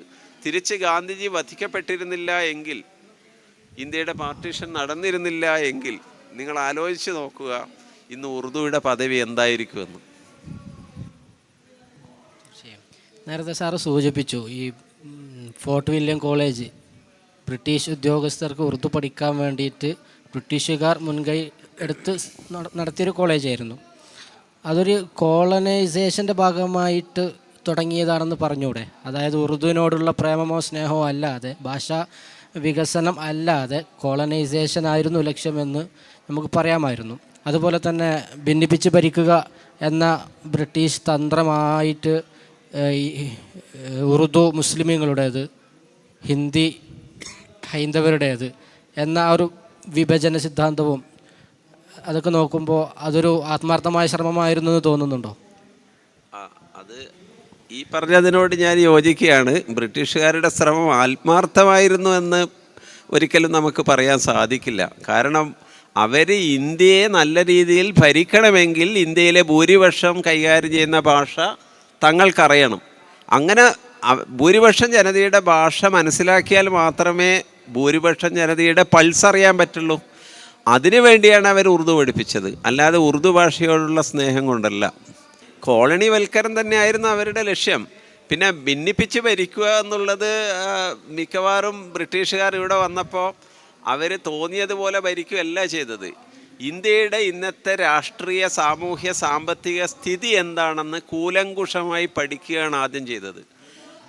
അപ്പോൾ ഇന്ത്യ അവരുടെ പഠനത്തിൽ നിന്ന് അവർക്ക് കണ്ടെത്താൻ കഴിയുന്നത് വളരെ സമ്പന്നമായ, സംസ്കാര സമ്പന്നമായ, വളരെ ശാന്തിയും സമാധാനവും നിലനിൽക്കുന്ന ഒരു രാജ്യമാണ് ഇന്ത്യ എന്നവർ തിരിച്ചറിഞ്ഞിട്ടുണ്ട്. അതിൻ്റെ അടിസ്ഥാനത്തിലാണ് തങ്ങളുടെ ആധിപത്യം നിലനിർത്താനും അത് വ്യാപിപ്പിക്കാനും തങ്ങൾക്ക് ആവശ്യമുള്ളത് ഇന്ത്യയിൽ ഇങ്ങനെയൊരു വർഗീയമായ വൈര്യം വിതക്കലാണ് എന്നവർ തിരിച്ചറിഞ്ഞതിൻ്റെ പേരിൽ തന്നെയാണ് ഒരു ഭാഷയുടെ മറ്റൊരു രൂപം വളർത്തിയെടുക്കാൻ അവർ ബോധപൂർവം ശ്രമിച്ചത് എന്നാണ് നമുക്ക് മനസ്സിലാവുന്നത്. അതിന് മറ്റൊരു തെളിവ് ഫോർട്ട് വില്യം കോളേജിൽ രചിക്കപ്പെട്ട ഉറുദു പുസ്തകങ്ങളാണ് വാസ്തവത്തിൽ പിന്നീട് ഹിന്ദി പാഠപുസ്തകങ്ങളായി ഉപയോഗിച്ചത്. അതിനെ ലിപി മാറ്റം വരുത്തുക, ലിപ്യന്തരം വരുത്തിക്കൊണ്ട് അതേ പുസ്തകങ്ങൾ ഹിന്ദിയിൽ എഴുതുകയാണ് ചെയ്യുന്നത്. പുതിയൊരു ഭാഷയല്ല, അതേ പുസ്തകങ്ങൾ ഉറുദുവിൽ നിന്ന് അതേ പുസ്തകം ഹിന്ദിയിലേക്ക് മാറ്റി എഴുതുകയാണ് ചെയ്യുന്നത്. അപ്പോൾ ബ്രിട്ടീഷുകാർക്ക് നിശ്ചയമായും ഒരു അജണ്ട ഉണ്ടായിരുന്നു. ഉറുദുവിൻ്റെ ഒരു പ്രത്യേകമായി കാണുന്നത് താളാത്മകവും അതുപോലെ തന്നെ പ്രണയത്തിൻ്റെ ഭാഷ എന്നൊക്കെ പറയുമ്പോഴും എപ്പോഴും വിപ്ലവം തുടിക്കുന്ന കവിതകൾ പലപ്പോഴും ഉറുദുവിലാണ് രചിക്കപ്പെട്ടിട്ടുള്ളത്. സ്വാതന്ത്ര്യ സമരത്തോട് ചേർന്ന് നിൽക്കുന്ന ഭാഷ സാരിയ ജഹാംസ അച്ച, ഉറുദു, ഇക്ബാലിൻ്റെ സംഭാവനകൾ, ഹസ്രത്ത് മൊഹാനിയുടെ ഇൻക്ലാബ് സിന്ദാബാദ് തുടങ്ങി സ്വാതന്ത്ര്യ സമരവുമായിട്ടുള്ള ഉറുദുവിൻ്റെ ആ ഒരു അരങ്ങേറ്റം അല്ലെങ്കിൽ അതിൻ്റെ സംഭാവനകൾ, സ്വാതന്ത്ര്യ സമരത്തിൽ എത്രത്തോളം ഉറുദു ഭാഷ എന്ന നിലക്ക് എനിക്ക് തോന്നുന്നു അവിടെ ഒരുപാട് പത്രമാധ്യമങ്ങൾ സ്വാതന്ത്ര്യ സമര സമയത്ത് ഇടപെട്ടിട്ടുണ്ടായിരുന്നു. പത്ര പ്രവർത്തകരെ തൂക്കിലേറ്റുകയും അവരെ ജയിലടക്കുകയും ചെയ്തിട്ട് സംഭവങ്ങൾ ഉണ്ടായിട്ടുണ്ട്. ദില്ലി അഖ്ബാർ, അതുപോലെ തന്നെ സിദ്ദുൽ അബ്റാർ എന്ന് തോന്നുന്നു. ഏതായാലും ഒരുപാട് പത്രമാധ്യമങ്ങൾ ഉണ്ടാവുകയും അവരൊക്കെ ജയിലിലടക്കുകയും കൊലപാതകം ചെയ്യുകയും ചെയ്തിട്ടുണ്ടായിരുന്നു. അപ്പോൾ ഉറുദുവിൻ്റെ സ്വാതന്ത്ര്യ സമര പങ്കാളിത്തം അത് വളരെ പ്രശസ്തമല്ലേ എന്നാണ്.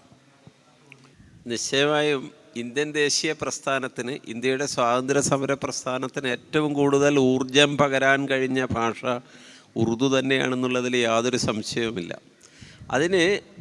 അതിനെ സഹായിച്ച ഘടകം ഞാൻ നേരത്തെ പറഞ്ഞതുപോലെ ദേശാതിർത്തികളില്ലാതെ എല്ലാ സംസ്ഥാനങ്ങളിലും പ്രചാരത്തിലുള്ളൊരു ഭാഷയായിരുന്നു ഉറുദു. മറ്റൊന്ന്, ഉറുദു ഭാഷ ബ്രിട്ടീഷുകാരുടെ വരവിന് മുന്നേ തന്നെ വളരെ സമ്പന്നമായ ഒരു ഭാഷയും സംസ്കാരവുമായി ഇന്ത്യയിൽ നിലനിൽക്കുകയാണ്. അപ്പോൾ ആ ഭാഷയിലുള്ളവർ, ആ ഭാഷ കൈകാര്യം ചെയ്യുന്നവർ അതിൻ്റെ സാഹിത്യ സമ്പത്തുമായി ഇടപെട്ടുകൊണ്ടിരിക്കുന്ന വ്യക്തികൾ പല കാര്യങ്ങളിലും നേതൃത്വപരമായ ശേഷിയുള്ളവരുമായിരുന്നു, ധിഷണാശാലികളായിരുന്നു, ഇന്ത്യയുടെ പൾസ് ഏറ്റവും നന്നായി അറിയുന്നവരായിരുന്നു. അതുകൊണ്ടായിരുന്നു ഇന്ത്യയിൽ ഏതൊക്കെ പ്രസ്ഥാനങ്ങൾ ദേശീയ പ്രസ്ഥാനത്തിനകത്ത് ഉടലെടുത്തിട്ടുണ്ടോ, അല്ലെങ്കിൽ ഇന്ത്യയിൽ സാഹിത്യ മണ്ഡലത്തിലായാലും പ്രസ്ഥാനങ്ങളിൽ ഉടലെടുത്തപ്പോഴൊക്കെ അതിൻ്റെ നേതൃസ്ഥാനത്തേക്ക് ഉറുദുവാണ് വന്നത്. ഇപ്പോൾ സാരിയ ജഹാംസ അച്ച ഹിന്ദുസിത്ത ഹമാര എത്ര വലിയ ദേശസ്നേഹ കവിതയാണെന്ന് നമുക്കെല്ലാവർക്കും അറിയാം. ഇൻക്ലാബ് സിന്ദാബാദ് ഇന്ത്യയിലെ വിപ്ലവ പ്രസ്ഥാനത്തിന് നൽകിയ ഊർജ്ജം എത്രയാണെന്ന് നമുക്കറിയാം. ഇനി നമ്മൾ നാട്ടിലുള്ള സമരമുറകളുടെ എല്ലാം പേര് ഉറുദുവായി ബന്ധപ്പെട്ടതല്ലേ? ബന്ദായാലും ഹർത്താലായാലും അതുമൊക്കെ ഉറുദുവായി ബന്ധപ്പെട്ടതല്ലേ? പുരോഗമന സാഹിത്യ പ്രസ്ഥാനം ഇന്ത്യയിൽ ഉടലെടുത്തപ്പോൾ അതിൻ്റെ മുന്നിൽ നിന്ന് നടന്നവരൊക്കെ ഉറുദു സംസാരിക്കുന്നവരും ഉറുദു സാഹിത്യകാരന്മാരും ആയിരുന്നില്ലേ? അപ്പോൾ നമ്മൾ പലപ്പോഴും ഒരു വർഗീയ സ്വഭാവമുള്ള ഭാഷയാണ് ഉറുദു എന്ന് പറയുമ്പോൾ, അങ്ങനെയാണെങ്കിൽ ഇന്ത്യയിൽ ഏറ്റവും വലിയ പുരോഗമന പ്രസ്ഥാനക്കാർ ആ വർഗീയ വിഭാഗത്തിൽപ്പെട്ടവരാണെന്നല്ലേ നമുക്ക് പറയേണ്ടി വരിക. അപ്പോൾ ഇത് സൂചിപ്പിക്കുന്നത് ഉറുദു ഇന്ത്യയുടെ പൾസ് ഏറ്റവും നന്നായി ഉൾക്കൊണ്ട ഭാഷയാണ്. കാരണം ഇന്ത്യയിൽ അങ്ങോളം ഇങ്ങോളം അതിന് പ്രചാരത്തിലുണ്ട്. ഉറുദു ഭാഷ വളരെ സാംസ്കാരികമായി സമ്പന്നമായൊരു ഭാഷയായിരുന്നു. പുതിയ ചിന്തകൾ വളരാൻ പാകത്തിൽ അത് സംസ്കരിക്കപ്പെട്ടിരുന്നു. അതുകൊണ്ടാണ് ദേശീയ പ്രസ്ഥാനത്തിലായാലും ശരി, വിപ്ലവ പ്രസ്ഥാനങ്ങളിലായാലും ശരി, എന്തിനേറെ നമ്മളെ നാട്ടിൽ പിന്നീട് വന്ന സാഹിത്യ പ്രസ്ഥാനങ്ങളായാലും ശരി, അതിൻ്റെയൊക്കെ നെടുനായകത്വം തർക്കി പസന്ദ് തെഹ്രീക്ക് കേരളത്തിൽ വളരെ സജീവമാണ്. പുരോഗമന സാഹിത്യ പ്രസ്ഥാനം, ഈ സാഹിത്യ പ്രസ്ഥാനത്തിൻ്റെ ആദ്യ മീറ്റിംഗ് നടക്കുന്നത് ഒരു ഉറുദുക്കാരൻ്റെ വീട്ടിലാണ്, ഉറുദു പ്രൊഫസറുടെ വീട്ടിലാണ്. അത് കഴിഞ്ഞ് ഒരു വർഷത്തിന് ശേഷമാണ് തർക്കി പസന്ദ് തെഹ്രീക്കിൻ്റെ ആദ്യ സമ്മേളനം ലക്നൗവിൽ 1936 നടക്കുന്നത്. അപ്പോൾ നമ്മൾ തിരിച്ചറിയേണ്ട ഒരു സംഗതി, ഈ 1936 ആരംഭിക്കുന്നതിന് മുന്നേ ഒരു വർഷം അതിൻ്റെ അണിയറ വർക്ക് മുഴുവൻ നിർവഹിച്ചു പോകുന്നത് ഉറുദു എഴുത്തുകാരാണ്. തർക്കി പസന്ദ് തഹരീക്ക് ആരംഭിച്ചതിന് ശേഷം അതിൻ്റെ മുന്നിൽ നിൽക്കുന്നതും സജ്ജാദ് സഹീറിനെ പോലെയുള്ള എഴുത്തുകാരും ഫൈസ് അഹമ്മദ് ഫൈസിനെ പോലെയുള്ള കവികളും എത്രയെത്ര ഉറുദു എഴുത്തുകാരാണ് അതിൻ്റെ മുന്നിൽ നിന്ന് അതിനെ നയിച്ചത് മുന്നോട്ട്. ഉറുദുവിൻ്റെ ആ നേതൃത്വ ശേഷി നിങ്ങൾക്ക് അവിടെ തിരിച്ചറിയാൻ പറ്റും. അപ്പോൾ ഇന്ത്യൻ ജീവിതത്തിൽ എന്നും ഒരു നേതൃത്വപരമായ പങ്ക് വഹിക്കാൻ ഉറുദുവിന് കഴിഞ്ഞിരുന്നു എന്നുള്ളതാണ് സത്യം. ഇന്ത്യൻ ദേശീയ പ്രസ്ഥാനത്തിന് ഏറ്റവും കൂടുതൽ ഊർജം പ്രദാനം ചെയ്ത ഭാഷ ഉറുദു ആയിരുന്നു എന്നുള്ളതിൽ രണ്ടഭിപ്രായമുണ്ടാവും എന്ന് ഞാൻ ഒരിക്കലും വിശ്വസിക്കുന്നില്ല. സാർ നേരത്തെ പറഞ്ഞ പോലെ ഇന്ത്യ വിഭജനം നടന്നില്ലായിരുന്നുവെങ്കിൽ, ഗാന്ധിവധം സംഭവിച്ചില്ലായിരുന്നുവെങ്കിൽ ഇന്ത്യയുടെ അവസ്ഥ എങ്ങനെയാകുമെന്ന് നമുക്കൊന്ന് ഇമാജിൻ ചെയ്യാൻ പറ്റുമായിരുന്നു. നേരത്തെ പറഞ്ഞ പൊളിറ്റിക്കൽ പാട്രണേജ് എന്ന് പറയുന്ന സംഭവം ഈ കൊട്ടാര ഭാഷയായി, സുൽത്താൻമാരുടെ ഭാഷയായി ഉറുദു വികാസം പ്രാപിച്ചു. 18-17 നൂറ്റാണ്ടുകളിൽ ഉറുദു വികാസം പ്രാപിച്ചിട്ടുണ്ടായിരുന്നു. എന്നാൽ ഇപ്പോൾ ഉറുദു അക്കാദമിക് രംഗങ്ങളിൽ ആണെങ്കിൽ പോലും, സാഹിത്യ രംഗങ്ങളിൽ പോലും നിലനിൽപ്പ് അല്ലെങ്കിൽ അതിൻ്റെ വികാസം എവിടെയോ തടസ്സപ്പെടുന്നതായിട്ട് അനുഭവപ്പെടുന്നുണ്ടോ എന്നുള്ളതാണ്. അതായത് ഒരു പൊളിറ്റിക്കൽ പാട്രണേജ് ഇപ്പോൾ ഉറുദുവിന് കിട്ടുന്നില്ല എന്നൊരു വായനകളുണ്ട്. അതിനോട് എങ്ങനെ പ്രതികരിക്കുന്നു? ആദ്യമേ ഞാൻ പറയട്ടെ, ഉറുദു ഒരിക്കലും ഒരു കൊട്ടാരം ഭാഷയായി അല്ല വികാസം പ്രാപിച്ചത്. ഉറുദു ജനങ്ങളുടെ ഭാഷയായി, സാധാരണക്കാരുടെ ഭാഷയായി, വിജ്ഞരുടെ ഭാഷയായി, പണ്ഡിതരുടെ ഭാഷയായി അത് വികാസം പ്രാപിക്കുകയാണ് ഉണ്ടായത്. കൊട്ടാരത്തിനകത്ത് പേർഷ്യൻ ഭാഷയും അതുപോലുള്ള കാര്യങ്ങളുമാണ് വികസിച്ചത്. പക്ഷേ ഇന്ത്യയിലെ നമ്മളെ ഉറുദു ഭാഷയിലെ എഴുത്തുകാരെയൊക്കെ നോക്കിക്കഴിഞ്ഞാൽ നിങ്ങൾക്കറിയാലോ, അവർ ജീവിതത്തിൻ്റെ നാനാ തുറകളെയും പ്രതിനിധാനം ചെയ്യുന്ന വ്യക്തികളാണ്. അപ്പോൾ ആ ഒരു നിരീക്ഷണം ശരിയാണെന്ന് ഞാൻ ഒരിക്കലും കരുതുന്നില്ല. മറ്റൊന്ന്, ഉറുദുവിൻ്റെ വികാസം തടസ്സപ്പെട്ടു എന്ന് പറഞ്ഞാൽ അത് ഒരു വലിയ പരിധിവരെ ശരി തന്നെയാണ്. അതിന് കാരണം ഇന്ത്യയിൽ സംസ്ഥാനങ്ങൾ രൂപീകരിച്ചത് ഭാഷയുടെ അടിസ്ഥാനത്തിലാണ്. അപ്പോൾ ഉറുദു ഭാഷയുടെ പേരിൽ ഒരു സംസ്ഥാനം രൂപീകരിക്കപ്പെട്ടതുമില്ല. ജമ്മു കാശ്മീരിൽ ഉറുദുവിനുള്ള പ്രാധാന്യം മാറ്റി നിർത്തി കഴിഞ്ഞാൽ ഇന്ത്യയിൽ ഒറ്റ സംസ്ഥാനങ്ങളിലും ഉറുദു ഭാഷയുടെ പേരിൽ ഒരു സംസ്ഥാനം ഇന്ത്യയിൽ രൂപീകരിച്ചില്ല. അപ്പോൾ സ്വാഭാവികമായും ഓരോ സർക്കാരുകളും, ഓരോ റിയാസത്തി സർക്കാരുകളും അവരവരുടെ ഭാഷയുടെ പ്രോത്സാഹനത്തിന് വേണ്ടിയാണ് പരിശ്രമിക്കുന്നത്. അപ്പോൾ അവരവരുടെ ഭാഷ സർവകലാശാലകളിലും സ്കൂളുകളിലും മീഡിയം ഓഫ് ഇൻസ്ട്രക്ഷനും ആയി നടപ്പിൽ വരുത്തുമ്പോൾ ആ ഒരു പിന്തുണ ഉറുദു മാതൃഭാഷയായ കോടിക്കണക്കിന് ജനങ്ങൾക്ക് ലഭിക്കുന്നില്ലല്ലോ. അപ്പോൾ നിശ്ചയമായും അതിൻ്റെ വളർച്ചയിൽ ചില വിള്ളലുകൾ അതുണ്ടാക്കിയിട്ടുണ്ട് എന്നുള്ളത് ഒരു വസ്തുതയാണ്.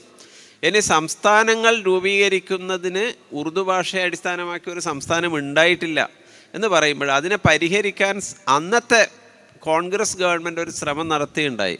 അവർ തർക്കി ഉറുദു ബ്യൂറോ എന്ന് പറഞ്ഞ് ഒരു ബ്യൂറോ സ്ഥാപിച്ചു. ഉറുദുവിൽ ഗ്രന്ഥങ്ങൾ പ്രസിദ്ധീകരിക്കുക, ഉറുദുവിലുള്ള സാഹിത്യ ശ്രമങ്ങൾക്കൊക്കെ സെമിനാറുകളും മറ്റും നടത്തുന്നതിന് സഹായം നൽകുക, ഇങ്ങനെയൊക്കെ ഉദ്ദേശ ലക്ഷ്യങ്ങൾ വെച്ചാണ് തുടങ്ങുന്നത്. ഇത് ഉറുദുവിന് വേണ്ടി മാത്രമേ തുടങ്ങേണ്ടി വന്നുള്ളൂ. കാരണം ഉറുദു മഹാഭൂരിപക്ഷത്തിൻ്റെ ഭാഷയായിട്ട് കൂടി അതിന് ഒരു സംസ്ഥാന പദവി ലഭിച്ചില്ല. ഇന്ന് ഈ തർക്കി Urdu bureau national council for promotion of Urdu language എന്ന പേരിലാണ് അറിയപ്പെടുന്നത്. ഇന്ത്യയിലാകമാനം ഉറുദു ഭാഷയുടെ പുരോഗതിക്ക് വേണ്ടി പ്രവർത്തിക്കുന്ന ഒരു കേന്ദ്ര ഗവൺമെൻറ് സ്ഥാപനമാണ്. അതിൻ്റെ ഭാഗമായ ഒരു കോഴ്സ് ഇപ്പം Kondotty government college, Shihab sir പഠിപ്പിക്കുന്ന കോളേജിൽ ഒരു കോഴ്സ് ഓഫർ ചെയ്യുന്നുണ്ട്. കേരളത്തിലെ പല കോളേജുകളിലും യൂണിവേഴ്സിറ്റികളിലും NCPLൻ്റെ സഹായത്തോടെ സെമിനാറുകൾ സംഘടിപ്പിച്ചിട്ടുണ്ട്. പക്ഷേ അതിൻ്റെ പ്രവർത്തനവും ശ്ലാഘനീയമായ രീതിയിൽ മുന്നോട്ട് പോകുന്നു എന്ന് കരുതാൻ നിവൃത്തിയില്ല. കാരണം കഴിഞ്ഞ തവണ അവിടെ ഉണ്ടായിരുന്ന ഡയറക്ടർ അദ്ദേഹത്തിൻ്റെ കാലാവധി പൂർത്തിയാക്കിയപ്പോൾ മറ്റ് 2 വർഷത്തേക്ക് അദ്ദേഹത്തിന് എക്സ്റ്റൻഷൻ കൊടുക്കുകയും ഇപ്പോൾ അദ്ദേഹത്തിൻ്റെ 2 വർഷം എക്സ്റ്റൻഷൻ പൂർത്തിയായപ്പോൾ നിലവിലുള്ള ഡയറക്ടർ നാളിതുവരെ ഉറുദു സാഹിത്യകാരന്മാരോ എഴുത്തുകാരോ ഉറുദു പ്രൊഫസർമാരോ വന്നിരുന്ന NCPL അധ്യക്ഷ പദവി ഇപ്പോഴും ഒരു ഇംഗ്ലീഷ് പ്രൊഫസർക്കാണ് നൽകിയിരിക്കുന്നത് എന്നുള്ളതും നമ്മളെ ആശങ്ക വർദ്ധിപ്പിക്കുന്ന കാര്യം തന്നെയാണ്. ഉറുദുവും കേരളവുമായി ബന്ധപ്പെട്ട് നമുക്കറിയാം, ഈ അടുത്ത കാലത്ത് മരണപ്പെട്ടു പോയ സുലൈഖ ഹുസൈൻ 28ഓളം നോവലുകൾ ഉറുദുവിൽ എഴുതിയ മലയാളിയാണ്. നമ്മൾ എത്ര മലയാളികൾക്ക് പരിചയമുണ്ടോയെന്നറിയില്ല. അതുപോലെ തന്നെ ഒരുപാട് ചെറുകഥകൾ എഴുതിയിട്ടുള്ള ആളാണ്. അപ്പോൾ മലയാളത്തിൽ അല്ലെങ്കിൽ കേരളത്തിൽ ഉറുദുവിൻ്റെ വികാസം സംഭവിക്കുന്നുണ്ടോ? അതിൻ്റെ ചരിത്രം എനിക്ക് തോന്നുന്നത് സാമൂതിരിയുടെ കാലത്ത് ബീജാപ്പൂർ സുൽത്താനോട് സഹായം ചോദിക്കുന്ന സമയത്ത് ആയിരക്കണക്കിന് സൈനികർ കേരളത്തിലേക്ക് വരുന്നുണ്ട് ചാലിയം കോട്ട പിടിച്ചെടുക്കാൻ വേണ്ടിയിട്ട്. അങ്ങനെ സൈനികർ ഇവിടെ സ്ഥിരതാമസമാക്കുകയും ദക്കിനി ഉറുദുവിൻ്റെ മറ്റൊരു വകഭേദമായ ദക്കിനി വികാസം പ്രാപിക്കുകയും ചെയ്യുന്നത് ചരിത്രം പറയുന്നുണ്ട്. അപ്പോൾ കേരളവും ഉറുദുവും തമ്മിലുള്ള ഇപ്പോൾ ഉള്ള ആ ഒരു ഭാഷാപരമായ കൈമാറ്റം വികസിക്കുന്നുണ്ട് എന്നാണ് കരുതുന്നത്. കേരളത്തിൽ ഉറുദു ഭാഷ സംസാരിക്കുന്ന ഏതാനും ലക്ഷം ജനത വസിക്കുന്നുണ്ടെന്നുള്ളതൊരു യാഥാർത്ഥ്യമാണ്. പക്ഷേ നമ്മളെ കാനേഷുമാരി കണക്കെടുക്കുമ്പോൾ മാതൃഭാഷ രേഖപ്പെടുത്താറുണ്ട്. ഞങ്ങളുടെ മാതൃഭാഷ ഉറുദു ആണെന്ന് പരസ്യമായി ഡിക്ലെയർ ചെയ്യാൻ തയ്യാറായവർ 15,000-ൽ താഴെ പേരാണ്. എന്നാൽ നമുക്കെല്ലാം അറിയാം, കാസർഗോഡ്, കണ്ണൂർ, തലശ്ശേരി, കോഴിക്കോട്, മട്ടാഞ്ചേരി, പാലക്കാട്, ആലപ്പുഴ, തൃശ്ശൂർ, തിരുവനന്തപുരം തുടങ്ങിയ പ്രദേശങ്ങളിൽ ഒരു 2-3 ലക്ഷം വരെ ആളുകളുടെ മാതൃഭാഷയാണ് ഉറുദു ഇന്നും. അവർ വീടുകളിൽ മാത്രം അത് ഉപയോഗിക്കുന്നു. പക്ഷേ ഉറുദു ഞങ്ങളുടെ മാതൃഭാഷയാണെന്ന് പറയാനോ ഉറുദു അക്കാദമികമായ പഠനത്തിനോ അവർ ഇതുവരെ തയ്യാറായിട്ടില്ല. അവർ ഭൂരിപക്ഷം ആൾക്കും ഉറുദു എഴുത്തും വായന അറിയില്ല. ഒരു സ്പോക്കൺ ലാംഗ്വേജായി, ഒരു ഡയലക്റ്റിക്കൽ ഫോമായി അത് അവരുടെ ഇടയിൽ നിലനിൽക്കുന്നു എന്നുള്ളതാണ് വാസ്തവം. കേരളത്തിൽ ഉറുദു ഭാഷയുടെ പുരോഗതി എന്ന് പറയുന്നത് അത് അക്കാദമികമായ തലത്തിലൂടെ ഉണ്ടായ പുരോഗതിയാണ് എന്ന് നമുക്ക് അടയാളപ്പെടുത്തേണ്ടത് തന്നെ വരും. കാരണം ആദ്യമായി 10 വിദ്യാർത്ഥികൾ 5ാം ക്ലാസ്സിൽ പഠിക്കാൻ തയ്യാറാണെങ്കിൽ അവിടെ ഒരു സ്കൂൾ അധ്യാപകനെ, ഉറുദു അധ്യാപകനെ നിയമിക്കാം എന്നുള്ള തീരുമാനം CH മുഹമ്മദ് കോയ വിദ്യാഭ്യാസ മന്ത്രിയായിരിക്കുമ്പോഴാണ് ആദ്യമായി ഉണ്ടായത്. അന്ന് തൊട്ടാണ് കേരളത്തിലെ അക്കാദമിക മേഖലയിൽ UP സ്കൂളും ഹൈസ്കൂളും പിന്നീട് കോളേജും ഇന്ന് 2 സർവകലാശാലയിലുമായി ഉറുദുവിൻ്റെ PG പ്രോഗ്രാമുകളും ഉറുദുവിൻ്റെ 3 കോളേജുകളിൽ UG മേജർ പ്രോഗ്രാമുകളും 10ഓളം കോളേജുകളിൽ സെക്കൻഡ് ലാംഗ്വേജും ഇങ്ങനെയൊക്കെ പഠിക്കുന്ന വിദ്യാർത്ഥികളുടെ എണ്ണം ഒരു ഉറുദു സമൂഹം കേരളത്തിൽ ക്രിയേറ്റ് ചെയ്തെടുക്കുകയാണ്. ഈ ഒരു പരിശ്രമത്തിൽ അതിൻ്റെ നാന്ദി കുറിച്ചത് CH മുഹമ്മദ് കോയ സാഹിബും പിന്നീട് വന്ന ഇടത് വലത് ഗവൺമെൻറ്റുകളെല്ലാവരും തന്നെ ഉറുദുവെ നിർലോഭമായി പിന്തുണയ്ക്കുകയുണ്ടായി. അതിൻ്റെ ഫലമാണ് ഇപ്പോൾ ഏറ്റവും ഒടുവിൽ കാലിക്കറ്റിൽ MA പ്രോഗ്രാം തുടങ്ങുന്നത് ഇടതുപക്ഷ ഗവൺമെൻറ് ഉണ്ടായപ്പോഴാണ്. 2 ഗവൺമെൻറ് കോളേജുകളിൽ BEd പ്രോഗ്രാം തരാൻ അവർ ഉത്തരവിറക്കി കഴിഞ്ഞു. അപ്പോൾ കേരളത്തിലെ ഉറുദുവിൻ്റെ വികാസത്തിൽ ഇടത് വലത് വ്യത്യാസം ഉണ്ടായിട്ടില്ല. അത് അക്കാദമിക പരിശ്രമങ്ങളിലൂടെയാണ് വളരുന്നത്. പക്ഷേ മറ്റൊരു വശം കൂടിയുണ്ട്. നേരത്തെ സൂചിപ്പിച്ചതുപോലെ സുലൈഖ ഹുസൈൻ അവർ 36ഓളം നോവലുകൾ രചിച്ചിട്ടുണ്ട്. സുലൈഖ ഹുസൈൻ്റെ മുന്നേ അതിനൊരു ചരിത്രമുണ്ട്. അത് തലശ്ശേരിയുമായി ബന്ധപ്പെട്ടതാണ്. ഇന്ത്യയിൽ ഒരു മാതൃഭാഷയായി ഉറുദു സംസാരിക്കുന്ന പരിമിതമായ ആളുകളുള്ളൊരു സംസ്ഥാനത്ത് അഞ്ജുമനെ ഇസ്ലാഹുൽ ലിസാൻ എന്ന് പറയുന്ന ഒരു സംഘടന, അഞ്ജുമനെ ഇസ്ലാഹുൽ ലിസാൻ എന്നുള്ള ഒരു സംഘടന ഒരു ദേശീയ തലത്തിലുള്ള ഉറുദു കോൺഫറൻസ് തലശ്ശേരിയിൽ നടത്തുകയുണ്ടായിട്ടുണ്ട്. അന്ന് തലശ്ശേരിയിൽ മറ്റ് സംസ്ഥാനങ്ങളിൽ നിന്ന് വന്ന, വിശേഷിച്ചും നമ്മുടെ കൊങ്കൺ പ്രദേശത്ത് നിന്ന് വന്ന ആളുകൾ കച്ചവടക്കാരായിട്ടുണ്ടായിരുന്നു. ബഡ്കൽ പ്രദേശങ്ങളിൽ നിന്നൊക്കെ വന്നവർ. അങ്ങനെയുള്ള മൂസ നാസിഹ്, MA സാബിർ തുടങ്ങിയ വ്യക്തികളൊക്കെ എല്ലാ വെള്ളിയാഴ്ചയും സാഹിത്യ സദസ്സ് നടത്തുമായിരുന്നു. ഈ സാഹിത്യ സദസ്സിൽ കവിതകൾ അവതരിപ്പിക്കുകയും സാഹിത്യ ചർച്ചകൾ മുഴുകുകയും ചെയ്തിരുന്നു. നമ്മുടെ തലശ്ശേരിയിലുള്ള MA സാബിറിൻ്റെയൊക്കെ കവിതകൾ മുംബൈയിലുള്ള ഷായറിലൊക്കെയാണ് പ്രസിദ്ധീകരിച്ചുകൊണ്ടിരുന്നത്. അപ്പോൾ ഉറുദു എഴുത്തുകാർക്ക് ഒരു പാറ്റർനേജ്, അത് അവർക്കൊരു പിന്തുണ അവിടെ നിലനിന്നിരുന്ന അന്നത്തെ സാഹിത്യ കൂട്ടായ്മകളിലൂടെ ഉണ്ടായി എന്നുള്ളത് ഒരു വാസ്തവമാണ്. അപ്പോൾ നമ്മൾ ഇപ്പോൾ അടുത്ത കാലത്ത് കാലിക്കറ്റ് യൂണിവേഴ്സിറ്റിയുടെ സിലബസ് ഉണ്ടാക്കുന്ന സന്ദർഭത്തിൽ മൂസ നാസിഹിൻ്റെ 2 കവിതകൾ സിലബസിൽ ഉൾപ്പെടുത്തിയിട്ടുണ്ട്. നമ്മൾ നിലവാരമുള്ള കവിതകൾ. MA സാബിറിൻ്റെ കവിത നമ്മൾ ഉൾപ്പെടുത്തിയിട്ടുണ്ട്. മറ്റൊരു കവയത്രി ഉണ്ടായിരുന്നു, അവരുടെ പേര് ഞാൻ മറന്നുപോയി. അവരുടെ രചനകൾ ധാരാളം ഉണ്ടായിരുന്നു, അത് പക്ഷെ നമുക്ക് കണ്ടെടുക്കാൻ പറ്റിയില്ല. പിന്നെ CD സാഹിബിൻ്റെ സഹായങ്ങൾ. പിന്നെ ഏറ്റവും വലിയ സഹായം എന്ന് പറയുന്നത് ഏറ്റവും വലിയ ഒരു പങ്ക് വഹിച്ചത് സയ്യദ് സർവർ സാഹിബ് തന്നെയാണ്. അതിൽ യാതൊരു സംശയമില്ല. അദ്ദേഹത്തിൻ്റെ അക്ഷീണമായ നിതാന്തമായ കണ്ടിന്യൂസ് ആയ പരിശ്രമത്തിലൂടെയാണ് ഈ സ്കൂളുകളിൽ ഉറുദു അധ്യാപകനെ നിയമിക്കാനുള്ള തീരുമാനം ഉണ്ടാവുന്നതും അതനുസരിച്ച് അക്കാദമികമായി വളരുന്നതും. മദ്രാസ് യൂണിവേഴ്സിറ്റിയിൽ നിന്നാണ് അദീബെ ഫാസിൽ പാസ്സാവുന്നത്, സയ്യദ് സർവർ സാഹിബ്. തുടർന്ന് അദ്ദേഹം കേരളത്തിൽ തലശ്ശേരിയിലുള്ള സ്കൂളിലാണ് അധ്യാപകനായി തുടങ്ങുന്നത്. മറ്റൊരു കാരണം കൂടിയുണ്ട്. ബ്രിട്ടീഷ് പീരിയഡിൽ തലശ്ശേരിയിലുണ്ടായിരുന്ന ബ്രണ്ണൻ ഹൈസ്കൂളിലും BEMP Basel evangelical mission Christian ഹൈസ്കൂളിലും അതുപോലെ തന്നെ സെൻറ്റ് ജോസഫ് സ്കൂളിലും 3 സ്കൂളിൽ തലശ്ശേരിയിൽ ഉറുദു ഉണ്ടായിരുന്നു. CH മുഹമ്മദ് കോയൊക്കെ വരുന്നതിന് മുന്നേ തന്നെ തലശ്ശേരിയിൽ ബ്രണ്ണൻ, സെൻറ്റ് ജോസഫ്, BEMP 3 സ്കൂളുകളിൽ ഉറുദു പഠിപ്പിച്ചിരുന്നു.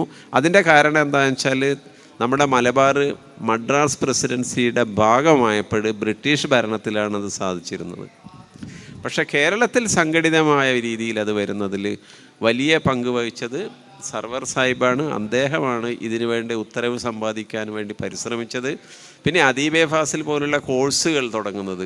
കാരണം മദ്രാസ് യൂണിവേഴ്സിറ്റിയിൽ നിന്നും കേരളത്തിലേക്ക് വന്ന ഒരു യൂണിവേഴ്സിറ്റി തുടങ്ങി, ട്രാവൻകൂർ യൂണിവേഴ്സിറ്റി. ട്രാവൻകൂർ യൂണിവേഴ്സിറ്റിയിൽ ഉറുദു ഉണ്ടായിരുന്നില്ല. പിന്നീട് ട്രാവൻകൂർ യൂണിവേഴ്സിറ്റി കേരള യൂണിവേഴ്സിറ്റിയായി പരിവർത്തനപ്പെട്ടപ്പോൾ മദ്രാസിലുള്ള അദീബെ ഫാസിൽ മോഡലിലുള്ള ഒരു ഓറിയൻ്റൽ ടൈറ്റിൽ പരീക്ഷ കേരള യൂണിവേഴ്സിറ്റിയിൽ ആരംഭിക്കാനുള്ള ശ്രമത്തിൽ സർവർ സാഹിബ് വിജയിച്ചിരുന്നു. പിന്നെ കുറച്ച് കഴിയുമ്പോഴാണ് നമുക്കെല്ലാം അറിയുന്നത് പോലെ കാലിക്കറ്റ് യൂണിവേഴ്സിറ്റി, ഇന്ന് മലപ്പുറം ജില്ലയിലുള്ള കാലിക്കറ്റ് യൂണിവേഴ്സിറ്റി സ്ഥാപിക്കുകയും അദീബെ ഫാസിൽ ഓറിയൻ്റൽ ടൈറ്റിൽ പരീക്ഷ അവിടെ ആരംഭിച്ചു. ആ പരീക്ഷ പാസ്സായവരാണ് ഇന്നുള്ള അധ്യാപകരിൽ ഭൂരിപക്ഷവും.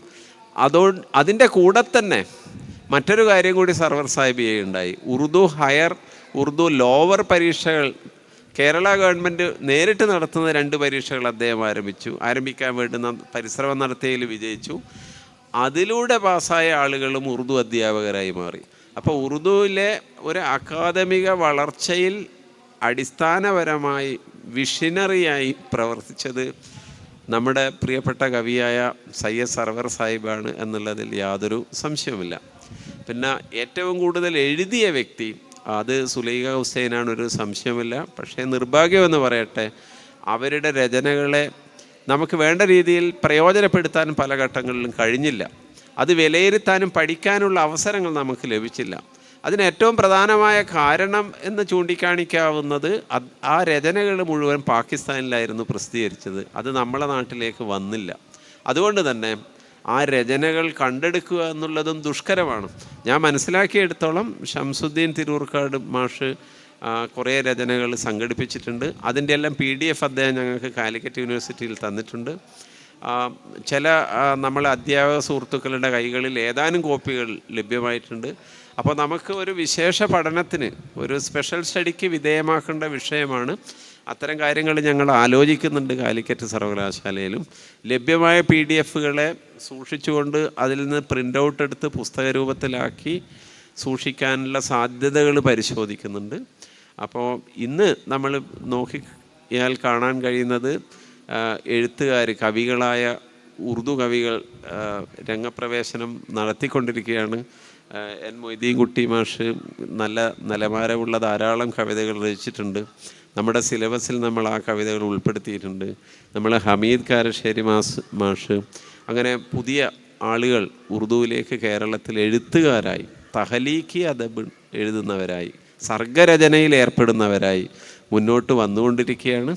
തീസിസുകളൊക്കെ ധാരാളം എഴുതിയിട്ടുണ്ട്, പഠനങ്ങളും ഗവേഷണങ്ങളും എന്നുള്ള വിഭാഗത്തിൽ. പക്ഷേ ഭാഷയുടെ പോഷണത്തിന് ഏറ്റവും പ്രധാനം സാഹിത്യരചന തന്നെയാണ് ആവശ്യം. അപ്പോൾ ആ അർത്ഥത്തിൽ ഉറുദു പതുക്കെ പിച്ച വെച്ചുകൊണ്ട് വളരെ സജീവമായ കേരളീയ ജീവിതത്തിൽ ഒരു സജീവ പങ്കാളിത്തമുള്ളൊരു ഭാഷയായി വളർന്നുകൊണ്ടിരിക്കുകയാണ് എന്ന് പറയുന്നതിൽ എനിക്ക് വളരെ സന്തോഷമുണ്ട്. ഉറുദു അക്കാദമിക് പരിസരങ്ങളിൽ വളരെ സജീവമായി വ്യവഹരിക്കപ്പെടുന്നു എന്നറിയുന്നതിൽ നമുക്കെല്ലാവർക്കും സന്തോഷമുണ്ട്. പുതിയ എഴുത്തുകാർ, കവികൾ ഉറുദു രംഗത്തേക്ക് പ്രവേശനം ചെയ്യുന്നുണ്ട് എന്നുള്ളതും നമുക്ക് ആശ്വസിക്കാം. ഇനി സദസ്യർക്ക് ഇടപെടാനുള്ള അവസരമാണ്. പ്രധാനപ്പെട്ട ചോദ്യങ്ങൾ ആർക്കെങ്കിലും സാറോട് ചോദിക്കാനുണ്ടെങ്കിൽ. സമകാലികമായിട്ട് ഈ ഇന്ത്യയിലെ അതുപോലത്തെ കേരളത്തിലേക്ക് ഉറുദുവിൻ്റെ വികാസത്തെക്കുറിച്ചൊക്കെ സംസാരിച്ചു. അപ്പോൾ ഈ അടുത്ത് ഞങ്ങൾ ഉസ്താദ് ഫിജിയിൽ പോയിരുന്നു. അപ്പോൾ ഉസ്താദ് അതിന് വന്നതിന് ശേഷം ഫിജി പറഞ്ഞാൽ ഓസ്ട്രേലിയൻ ഭാഗത്തുള്ള ഭാഷയാണ്. അപ്പോൾ അവിടെ ഉറുദു സംസാരിക്കുന്ന മുസ്ലിങ്ങളുണ്ട് എന്നൊക്കെ പറഞ്ഞു. അപ്പോൾ ഈ ലോകതലത്തിൽ ഇപ്പോൾ ഫിജി എന്ന് പറയുമ്പോൾ ഒരു അങ്ങേയറ്റത്തുള്ള ഒരു രാജ്യമാണ്. അവിടെ പോലും ഉറുദു എത്തിയിട്ടുണ്ട്. അപ്പോൾ ഈ അന്തർദേശീയമായി ഉറുദുവിൻ്റെ ആ ഒരു പരപ്പും അതിൻ്റെ സ്പ്രെഡിങ്ങൊക്കെ എങ്ങനെയാണെന്ന് പറഞ്ഞാൽ, ഇന്ന് നമ്മൾ മനസ്സിലാക്കിയെടുത്തോളം ലോകത്തിൽ അനേക സർവകലാശാലകളിൽ പഠിപ്പിക്കുന്ന ഗവേഷണം ചെയ്യപ്പെടുന്ന ഒരു സാഹചര്യം ഉറുദുവിനുണ്ട്. ഇന്ത്യക്ക് പുറത്ത് ജപ്പാനിൽ അണ്ടർ ഗ്രാജുവേറ്റ് പ്രോഗ്രാമിൽ ഉറുദു പഠിപ്പിക്കുന്നുണ്ട്.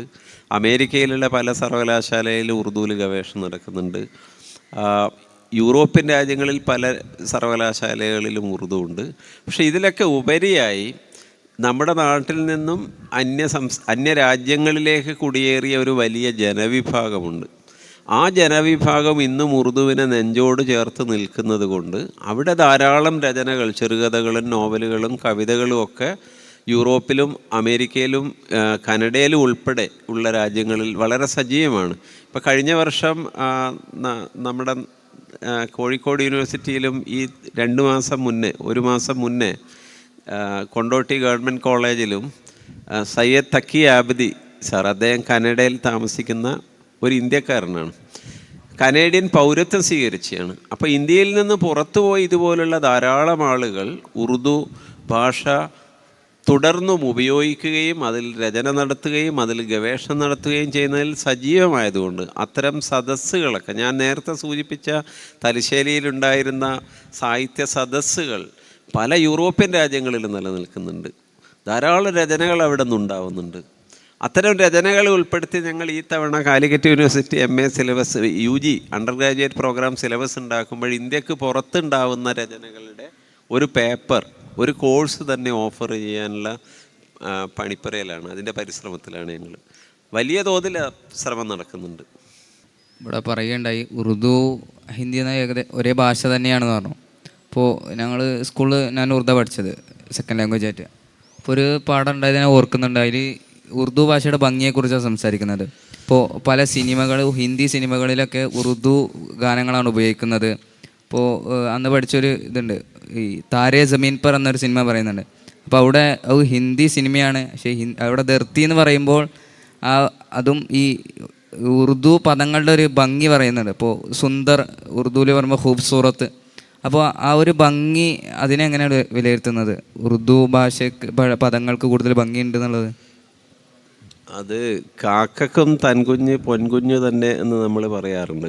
എല്ലാവർക്കും അവരവരുടെ ഭാഷ ഏറ്റവും മനോഹരമായിരിക്കും. അപ്പോൾ ഹിന്ദിയിൽ ഉപയോഗിക്കുന്ന പദങ്ങൾ നമ്മൾ ഉറുദുവിലേക്ക് മാറ്റി നമ്മൾ പറയും ഇതാണ് ഏറ്റവും മനോഹരം എന്ന്. അവരെ സംബന്ധിച്ചിടത്തോളം അതായിരിക്കും മനോഹരം. കാക്കയെ സംബന്ധിച്ചിടത്തോളം അതിൻ്റെ കുഞ്ഞന്നെയാണ് അതിന് ഏറ്റവും പ്രിയപ്പെട്ടത്. നമുക്കെല്ലാവർക്കും നമ്മുടെ മാതൃഭാഷ തന്നെയാണ് ഏറ്റവും പ്രിയപ്പെട്ടതും ഏറ്റവും സുന്ദരവും. പക്ഷേ ഒരു വസ്തുതയുണ്ട്, അതെന്താണെന്ന് വെച്ചാൽ ഇന്ത്യയിൽ ഫിലിം സർട്ടിഫിക്കേഷൻ കൊടുക്കുമ്പോൾ ഉറുദു ഡയലോഗുകളും ഉറുദു കവിതകളും ഉറുദു പാട്ടുകളുമാണ് അതിലുണ്ടാവുക. പക്ഷേങ്കിൽ സർട്ടിഫൈ ചെയ്യുന്നത് അതാണ് നമ്മുടെ നാട്ടിൽ പൊളിറ്റിക്കൽ രീതിയിൽ നടന്ന ചില ഉറുദുവിന് ദോഷം ചെയ്യുന്ന രീതിയിൽ ഒരുപാട് ശ്രമങ്ങൾ നടന്നിട്ടുണ്ടെന്ന് ഞാൻ നേരത്തെ സൂചിപ്പിച്ചതുപോലെ അത് ഹിന്ദി എന്നാണ് സർട്ടിഫൈ ചെയ്യുക. ഹിന്ദി എന്ന വാക്ക് അറബി വാക്കാണ്, അൽ ഹിന്ദ് അറിയാലോ. അപ്പോൾ ഇന്ത്യൻ എന്നുള്ള അർത്ഥത്തിലാണോ, എന്തുകൊണ്ടാണ് അങ്ങനെ ചെയ്യുന്നതെന്ന് ഇന്ന് വരെ മനസ്സിലായിട്ടില്ല. ഡയലോഗ് പൂർണ്ണമായും ഉറുദുവാണ്, അതിലുള്ള സിനിമാ ഗാനങ്ങൾ പൂർണ്ണമായും ഉറുദുവിലാണ്. പക്ഷേങ്കിൽ സർട്ടിഫൈ ചെയ്യുന്നത് ഹിന്ദി ഫിലിം എന്നാണ്. അത് ഇന്ന് വരെ മാറ്റി തീർക്കാൻ നമുക്ക് സാധിച്ചിട്ടില്ല. പിന്നെ ഉറുദു വളരെ സംഗീത സമ്പന്നമായ ഒരു ഭാഷയാണ്. അതിൻ്റെ ലിപികൾ തന്നെ നമുക്കറിയാലോ, ആ സവിശേഷത ഉൾക്കൊള്ളുന്നുണ്ട്. അപ്പോൾ തീർച്ചയായും സിനിമാ ഗാനങ്ങൾക്ക് ഏറ്റവും അനുയോജ്യമായ ഹിന്ദി ഭാഷയേക്കാൾ, ഹിന്ദിയിൽ ഞാൻ പറഞ്ഞല്ലോ തത്സമ രൂപത്തിൽ പദങ്ങൾ സ്വീകരിക്കുന്നത് കൊണ്ട് നമ്മൾ തദ്ഭവ രൂപത്തിൽ അല്പം ഡീവിയേറ്റ് ചെയ്ത് നമ്മുടേതായത് ആക്കി മാറ്റിയിട്ടേ അത് ഉപയോഗിക്കുള്ളൂ. നമ്മുടെ രൂപത്തിലാക്കിയേ നമ്മളത് ഉപയോഗിക്കും. ഹിന്ദിയിൽ അതിനെ അതേ രൂപത്തിലാണ് ഉപയോഗിക്കുക. അത് സംഗീതത്തിന് ഗുണകരമല്ലായിരിക്കും, അതുകൊണ്ടായിരിക്കണം അങ്ങനെ സംഭവിക്കുന്നത്. ഉറുദുവാണ് അവർ ഇന്നും അവരുടെ സംഗീതത്തിൻ്റെ അവരുടെ ഗാനങ്ങളുടെ ഭാഷയായി സ്വീകരിക്കുന്നത്. ഉറുദു എഴുത്തുകാരാണ് ഹിന്ദി സിനിമയിലെ ഗാനരചയിതാക്കളിൽ ഭൂരിപക്ഷവും. സാർ നേരത്തെ അക്കാദമിക്കായിട്ടുള്ള കേരളത്തിലെ സാഹചര്യങ്ങളൊക്കെ പറഞ്ഞു. ഇപ്പോൾ കേരളത്തിൽ UP തലം മുതൽ ഹൈസ്കൂൾ തലങ്ങളിലും അതുപോലെ +2 തലങ്ങളിലൊക്കെ ഉറുദു പഠിക്കാനുള്ള അവസരങ്ങളുണ്ട്. എന്നാൽ +2 കഴിഞ്ഞാൽ അത് പഠിക്കാനുള്ള അവസരങ്ങൾ കുറവായതുകൊണ്ട് തന്നെ ചിലരൊക്കെ ഹിന്ദി ഭാഷയെടുത്ത് അങ്ങനെയൊക്കെ പഠിക്കുന്ന ഒരു സാഹചര്യം മുമ്പുണ്ടായിരുന്നു. ഇപ്പോഴൊക്കെ മാറ്റം വന്നുകൊണ്ടിരിക്കുന്നുണ്ട്. കേരളത്തിൽ പുതിയ കാലത്ത് കൂടുതൽ കാലിക്കറ്റ് യൂണിവേഴ്സിറ്റി അടക്കം പുതിയ കോഴ്സുകളൊക്കെ പ്രൊവൈഡ് ചെയ്യുന്നുണ്ട്. ഞാൻ ഇഗ്നോ യൂണിവേഴ്സിറ്റിയിൽ MA ഉറുദു ആണ് പഠിച്ചുകൊണ്ടിരിക്കുന്നത്. പക്ഷേ അതിനെക്കുറിച്ചുള്ള കൂടുതൽ ഇപ്പോൾ മറ്റു ഭാഷകളിലൊക്കെ ആണെങ്കിൽ അതിനെക്കുറിച്ചുള്ള സഹായങ്ങൾ അല്ലെങ്കിൽ അതിനുള്ള ആവശ്യമായ ആളുകളൊക്കെ ലഭ്യമാണെങ്കിലും ഉറുദു ഭാഷയിൽ അങ്ങനെ അക്കാദമിക്കായിട്ടുള്ള സേവനങ്ങൾ, അത്തരം അവസരങ്ങൾ എത്രത്തോളമാണ് ഉള്ളത്, അത്തരം ഉറവിടങ്ങൾ എവിടെയാണ് ഉള്ളത് എന്ന് അറിയാൻ വേണ്ടി ചോദിച്ചു. ചോദ്യകർത്താവ് ഉദ്ദേശിക്കുന്നത് തൊഴിലവസരങ്ങളാണോ? അല്ല, പഠനത്തിൽ തന്നെ ഹെൽപ്പ് ചെയ്യുന്ന രൂപത്തിലുള്ള. ഞാൻ നേരത്തെ പറഞ്ഞല്ലോ, 2 യൂണിവേഴ്സിറ്റിയിൽ പോസ്റ്റ് ഗ്രാജുവേറ്റ് തലത്തിൽ ഉറുദു പഠിക്കാനുള്ള അവസരമുണ്ട്. 3 കോളേജിൽ ഐച്ഛിക വിഷയമായി മേജറായി ഉറുദു പഠിക്കാനുള്ള അവസരമുണ്ട്. 10-ൽ പരം കോളേജുകളിൽ 2ാം ഭാഷയെ ഉറുദു പഠിക്കാനുള്ള സൗകര്യവും നിലവിലുണ്ട്.